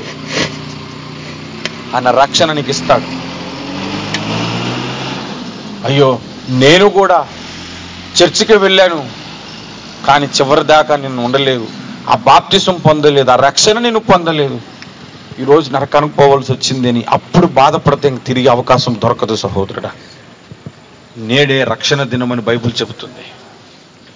ఈ క్రైస్తవుల మీద అనేకమైన విరోధాలు భూమి మీద ఎందుకు జరుగుతున్నాయంటే రక్షింపబడకుండా ఉండటానికి. సాతాను సంబంధులు, సాతాను శక్తులు రక్షణలోనికి కొంతమందిని రాకుండగా బాంబుల దాడులు చేస్తున్నారు, భయంకరంగా చంపుతున్నారు, రాంగ్ టీచింగ్స్ ఇస్తున్నారు, తప్పుడు బోధలతో నింపుతున్నారు, యేసు రక్తం అవసరం లేదంటున్నారు, యేసు దేవుడు కాదని చెబుతూ అనేక విధాలుగా పాడు చేస్తున్నా నిన్ను నన్ను దేవుడు తన రక్షణలో నడిపించాడంటే ఎంత గొప్ప దేవుడు అండి, ఆయనకు స్తుతించాలి నిజంగా. హల్లెలూయా, హల్లెలూయా. ఆ రక్షణను నువ్వు వదులుకొని పోతావా సహోదరుడా? ఆ రక్షణ కొరకు, ఆ రక్షణ నీకు బలమైనది, ఆధారం అని గుర్తించి వావటం వదులుకోలేకపోతున్నావు. ఆ దేవుని సన్నిధి కొరకు నీవు ఆలోచించు, నేర్చుకోవాలి మనం. నాకు నైట్ డ్యూటీ అంటే గొప్ప చిరాకాని, మీరేమంటాను? ఎందుకో తెలుసా? డబ్బులు వస్తే బాగానే ఉంటుంది కానీ దేవుని సన్నిధికి రాలేకపోతే నాకు నచ్చదు. దేవుని సన్నిధికి ఆటంకమైన ఉద్యోగము కానీ, ఓటీ కానీ, ఇల్లు కానీ, పొలము కానీ, ధనము కానీ, అన్నదమ్ములు కానీ, బంధువులు కానీ, స్నేహితులు కానీ, ఏదైనా సరే అసహించుకొని దేవుని సన్నిధిని మనం ప్రేమించగలగాలి. వాడు దేవుని రాజ్యంలో ఉంటాడు. హల్లెలూయా. పరలోక రాజ్య ప్రతిబింబమైన సంఘాన్ని నీవు ప్రేమించలేకపోతే పరలోక రాజ్యంలో ఎలా చేరుతావు సహోదరుడా? నీవు ఎలా రాగలుగుతావు? నీ రక్షణను నువ్వు కాపాడుకోలేకపోతే ఎలా? ప్రార్థన చేసుకుందామా? 2 చేతులు పైకెత్తి ప్రార్థన చేద్దామా? ప్రభువా, మా ప్రతి పాపమును గొర్రెపిల్ల యొక్క రక్తముతో, దేవా నీ కుమారుడైన గొర్రెపిల్ల యొక్క రక్తముతో నన్ను కడిగి శుద్ధి చేయండి. ఇంకా రక్షింపబడిన వారు ఉంటే, రక్షణ పొందని వారు, బాప్తిసం పొందని వారు ఉంటే నేను చెప్తున్నాను, ప్రభుని అడగను, ప్రభు నన్ను నా పాపములన్నీ కూడా క్షమించి, నా పుట్టుక నుంచి ఈ రోజు వరకు చేసిన ప్రతి పాపమును కూడా కడగండి నాయన. నేను నమ్ముతున్నాను. ఆయన అంగీకరించి నీ పాపములు ఒప్పుకొని విడిచిపెట్టి ఆయన అనుగ్రహించిన నామమున బాప్తిసం పొందితే, బాప్తిసం పొందటానికి నువ్వు ఇష్టపడితే రేపు పరలోక రాజ్యము నీది సహోదరుడు. పరలోక రాజ్యంలో నీవు ఉంటావు. సింగపూర్ రావడానికి ఎంతో ప్రయాసపడి ఉంటావు, పరలోక రాజ్యానికి ఉచితం అంటున్నాడు ప్రభు. దానికి ఏజెంట్ ఫీజు లేదు, దానికి నువ్వు టెస్ట్ కొట్టవసరం లేదు. అక్కడికి వచ్చి నాకు ఏమీ రాదు ప్రభు నేను పాపినని చెప్తే సరిపోతుంది. తన రక్షణ నీకు అనుగ్రహిస్తాడు. హల్లెలూయా. నీ ఎక్స్పీరియన్స్ని దేవుడు అడగడు, ఒప్పుకుంటే చాలు తన రక్షణ నీకు ఇస్తానన్నాడు. మొరపెడదామా? రక్షింపబడిన వారు నా విశ్వాస జీవితమును చివరి దాకా కాపాడుకోవాలని, నా రక్షణ కాపాడుకోవాలని, నా కుటుంబాన్ని కాపాడుకోవాలని ప్రార్థించండి. రక్షణ లేని వారి కొరకు ప్రార్థన చేయండి సహోదరులారా. వేద్దాం, మోకాలు వేద్దాం, పర్లేదు, టైం అయిపోయిందని ఏమి ఇబ్బంది పడకండి. 2 నిమిషాలు మోకాలు వేద్దాం, 2 చేతులు పైకేద్దాం. మనం కరెక్ట్గా కనుక ప్రార్థనలో మనం ఉంటే కనుక నేను చెప్తున్నాను, ఈ సెల్ గ్రూప్ని దేవుడు 100 మందిగా దీవిస్తాడు తెలుసా. హల్లెలూయా, హల్లెలూయా. నేను చాలాసార్లు ఒక మాట చెప్పాను, మన మందిరానికి రాకపోయినా పర్లేదు, సెల్ గ్రూప్కి మాత్రం ఇన్వైట్ చేయండి. అందరినీ సెల్ గ్రూప్కి ఇన్వైట్ చేయండి. వాక్యమైన నేర్చుకుంటారు కదా. వాక్యము లేని చోట ఉండి ఎంతకాలం ఉంటారు? నీరు లేని చోట అనగా వాక్యము లేని చోట నీవు ఉంటే దెయ్యాలు దూరిపోతాయని బైబిల్ చెప్తుంది. నీరు లేని చోట దెయ్యాలు తిరుగుతాయి. ఎందుకో తెలుసా? నీరున్న చోట దెయ్యాలు ఉండవంట బైబిల్ చెబుతుంది. నీరు లేని చోట ఎందుకు ఎదుగుతాయంటే వాక్యము లేని చోట ఉండగలవు. వాక్యము ఉన్న చోట దెయ్యానికి చోటు ఉండదు. అందుకే వాక్యము చేత మనం నింపబడాలి. 2 చేతులు పైకి తరుగుదాం. ప్రభువా నన్ను రక్షించు, నా కుటుంబాన్ని రక్షించు. నువ్వు అనుకోవచ్చు రక్షణ పొందానని, బాప్తిసం పొందానని, ప్రభు బలిలో పాల్గొంటున్నానని, అయినా కూడా ఇంకా నీకు తెలియకుండా చిన్న చిన్న పాపాలు నిన్ను వెంబడిస్తూనే ఉంటుంటాయి సహోదరుడా. వాటి నుంచి విడుదల కావాలని అడుగు. ప్రభువా నన్ను క్షమించు నాయనా, నా మాటల్లో దోషం ఉంది క్షమించు నాయనా, నువ్వు నా అతిక్రమణ క్షమించు, నా శరీరంలో దోషం ఉంది క్షమించు, నా ఆలోచనలో పొరపాట్లు నన్ను క్షమించు, నీ రక్తముతో కడుగు నాయనా, నన్ను పరిశుద్ధపరచండి. నీ రక్షణ నాకు, నా కుటుంబానికి దయచేయండి ప్రభువా. ఇదిగో నాయన, కులం వేసిన పర్వాలేదు, ఊరు వేసిన పర్వాలేదు, జాతి వేసిన పర్వాలేదు, చంపినా పర్వాలేదు, నీ రక్షణ నాకు కావాలి నాయన అని నువ్వు ప్రార్థన చేసుకోవాలి సహోదరుడా. హల్లెలూయా, హల్లెలూయా. ఎంత విలువైన రక్షణ తెలుసా? నువ్వు పోగొట్టుకుంటావు. సరైన ప్రార్థన జీవితం లేకపోతే, పరిశుద్ధ జీవితం లేకపోతే, విశ్వాస జీవితం లేకపోతే, సంఘాన్ని ప్రేమించకపోతే, దేవుని ప్రేమించకపోతే ఎలాంటి పరిస్థితులు వచ్చాక జారిపోతావు ఆలోచించు. హల్లెలూయా, హల్లెలూయా, హల్లెలూయా, హల్లెలూయా. రక్షణ విషయంలో చాలా సీరియస్గా ఉండాలి. దేవుని పని విషయంలో చాలా సీరియస్గా ఉండాలి. హో రికమ రబ రకబ రికందల రోలో రోలో రికందర పరశ. హల్లెలూయా. ప్రేమ గల మా తండ్రి, దయగలమ యేసుక్రీస్తు ప్రభువా, పరిశుద్ధ దేవ, పరమాత్ముడా, పరిశుద్ధాత్ముడా, శక్తిమంతుడా, బలవంతుడా, వందనాలు. నా కుటుంబంలో కూడా రక్షణ లేని మా మేనమావులు ఉన్నారు నాయన, మా మేనత్తలు ఉన్నారు ప్రభువా, వారు రక్షించబడడానికి సహాయం చేయండి. మా చిన్నాన్నలు రక్షింపబడడానికి సహాయం చేయండి. నా చిన్ననాటి స్నేహితులు రక్షింపబడడానికి సహాయం చేయండి నాయన. ఇదిగో మా మందిరానికి వస్తున్న వారిలో కూడా ఇంకా మీ రక్షణను సంపూర్ణంగా అంగీకరించిన వారు ఉన్నారు ప్రభువా, వారికి రక్షణ దయచేయండి నాయన. వాక్యాన్ని ప్రేమించిన వ్యక్తులు ఉంటారు ప్రభువా, వారు వాక్యాన్ని ప్రేమించే వ్యక్తులకు చేయండి. మందిరానికి రావటం లైట్ గా తీసుకునే వ్యక్తులు ఉంటారు, అది గొప్ప భాగ్యముగా ఎంచుకొనట్లేదు. అటువంటి వారికి ఆ భాగ్యమును గురించి తెలియపరచండి. నీ సన్నిధిలో నిలుచుండి భాగ్యము నాకు ఇచ్చినందుకు వందనాలు అంటున్నాడు భక్తుడు తెలుసా. ప్రార్థన చేద్దామా? సమయం, ప్రార్థన సమయం సహోదరుడా, ప్రార్థన సమయం. రేపు జరగబోయే మీటింగ్ కొరకు కూడా ప్రార్థన చేయండి. మీ సహోదరులు మందిరానికి రాలేని స్థితిలో ఎవరైనా ఉంటే మీ మనసు గుర్తుకొస్తే వారి కొరకు ప్రార్థించండి. వాక్యము లేకుండానే పెరుగుతున్నారేమో, వాక్య సత్యమును గ్రహించకుండానే మందిరానికి వెళ్తున్నారేమో, అటువంటి వారు ఎవరైనా ఉంటే వారి వాక్యము తెలుసుట కొరకు నీకు తెలిసినంతలో వాక్యాన్ని వారికి తెలియపరచండి. కడవరి దినాలు ఇంకొద్ది కాలంలోని యేసు రాబోతున్నాడు అని సమీపమును ద్వారము దగ్గర ఉన్నాడని లేఖనం చెబుతుంది. ఆ ఉపమానం గురించి కూడా నెక్స్ట్ వీక్ వాక్యం చెప్తాను నేను. మీరు వినబోతున్నారు. చాలా శ్రద్ధగా మీరు గ్రహించండి. యేసు రాకడ తర్వాత నా స్నేహితులకి నేను చెప్పలేకపోయినప్పుడు బాధపడిన ఉపయోగం లేదు, నా బంధువులకి, నా రక్త సంబంధులకి చెప్పలేకపోయినా ఇప్పుడు ఎంత బాధపడినా ఉపయోగం లేదు సహోదరుడా. ప్రార్థన. హల్లెలూయా, హల్లెలూయా, హల్లెలూయా. చివరి ప్రార్థన అంబేద్కర్ చేయగా మనం అందరూ ఏకీపిద్దాం. హల్లెలూయా, హల్లెలూయా. మహాపరిశుద్ధుడా, ప్రేమగల తండ్రి, ఈ అమూల్యమైన శ్రేష్టమైన నామానికి వందనాలు ఆయన ప్రభువా.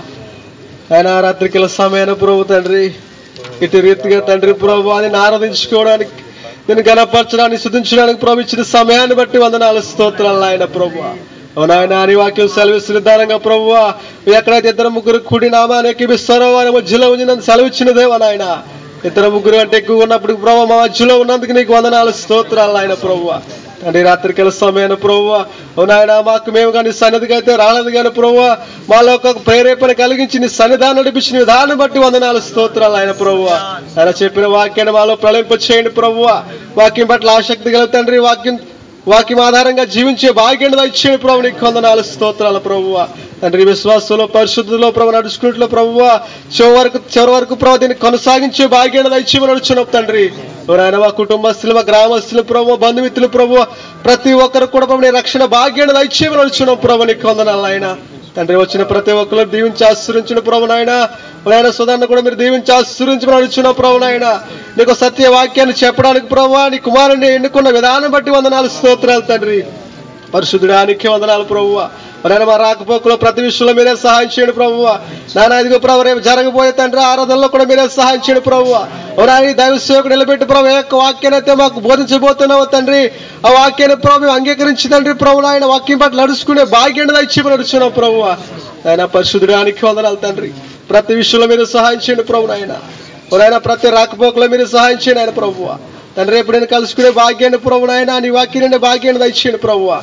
ప్రతి విషయాల పట్ల మీరే కృప చూపి నడిపించమని తండ్రి. ఈ చిన్న మనవులు ఆలకించి సహాయం చేసి నడిపించమని యేసు పరిశుద్ధ నామములో ప్రార్థిస్తున్నాం తండ్రి. ఆమేన్. మన తండ్రి అయిన దేవుని ప్రేమ, ఆయన కుమారుడైన యేసు క్రీస్తు యొక్క కృప, పరిశుద్ధాత్మ దేవుని అన్యోన్య సహవాసము ఇప్పుడును ఎల్లప్పుడూను సదాకాలము తోడుండి మన సెల్ గ్రూపుకును, సార్వత్రిక సంఘమునకును, రేపు జనమందు జరగబోయే స్పెషల్ మీటింగ్ కును, మన మందిరానికి తోడుండి నడిపించును గాక. ఆమేన్, ఆమేన్, ఆమేన్. అందరికీ వందనాలు.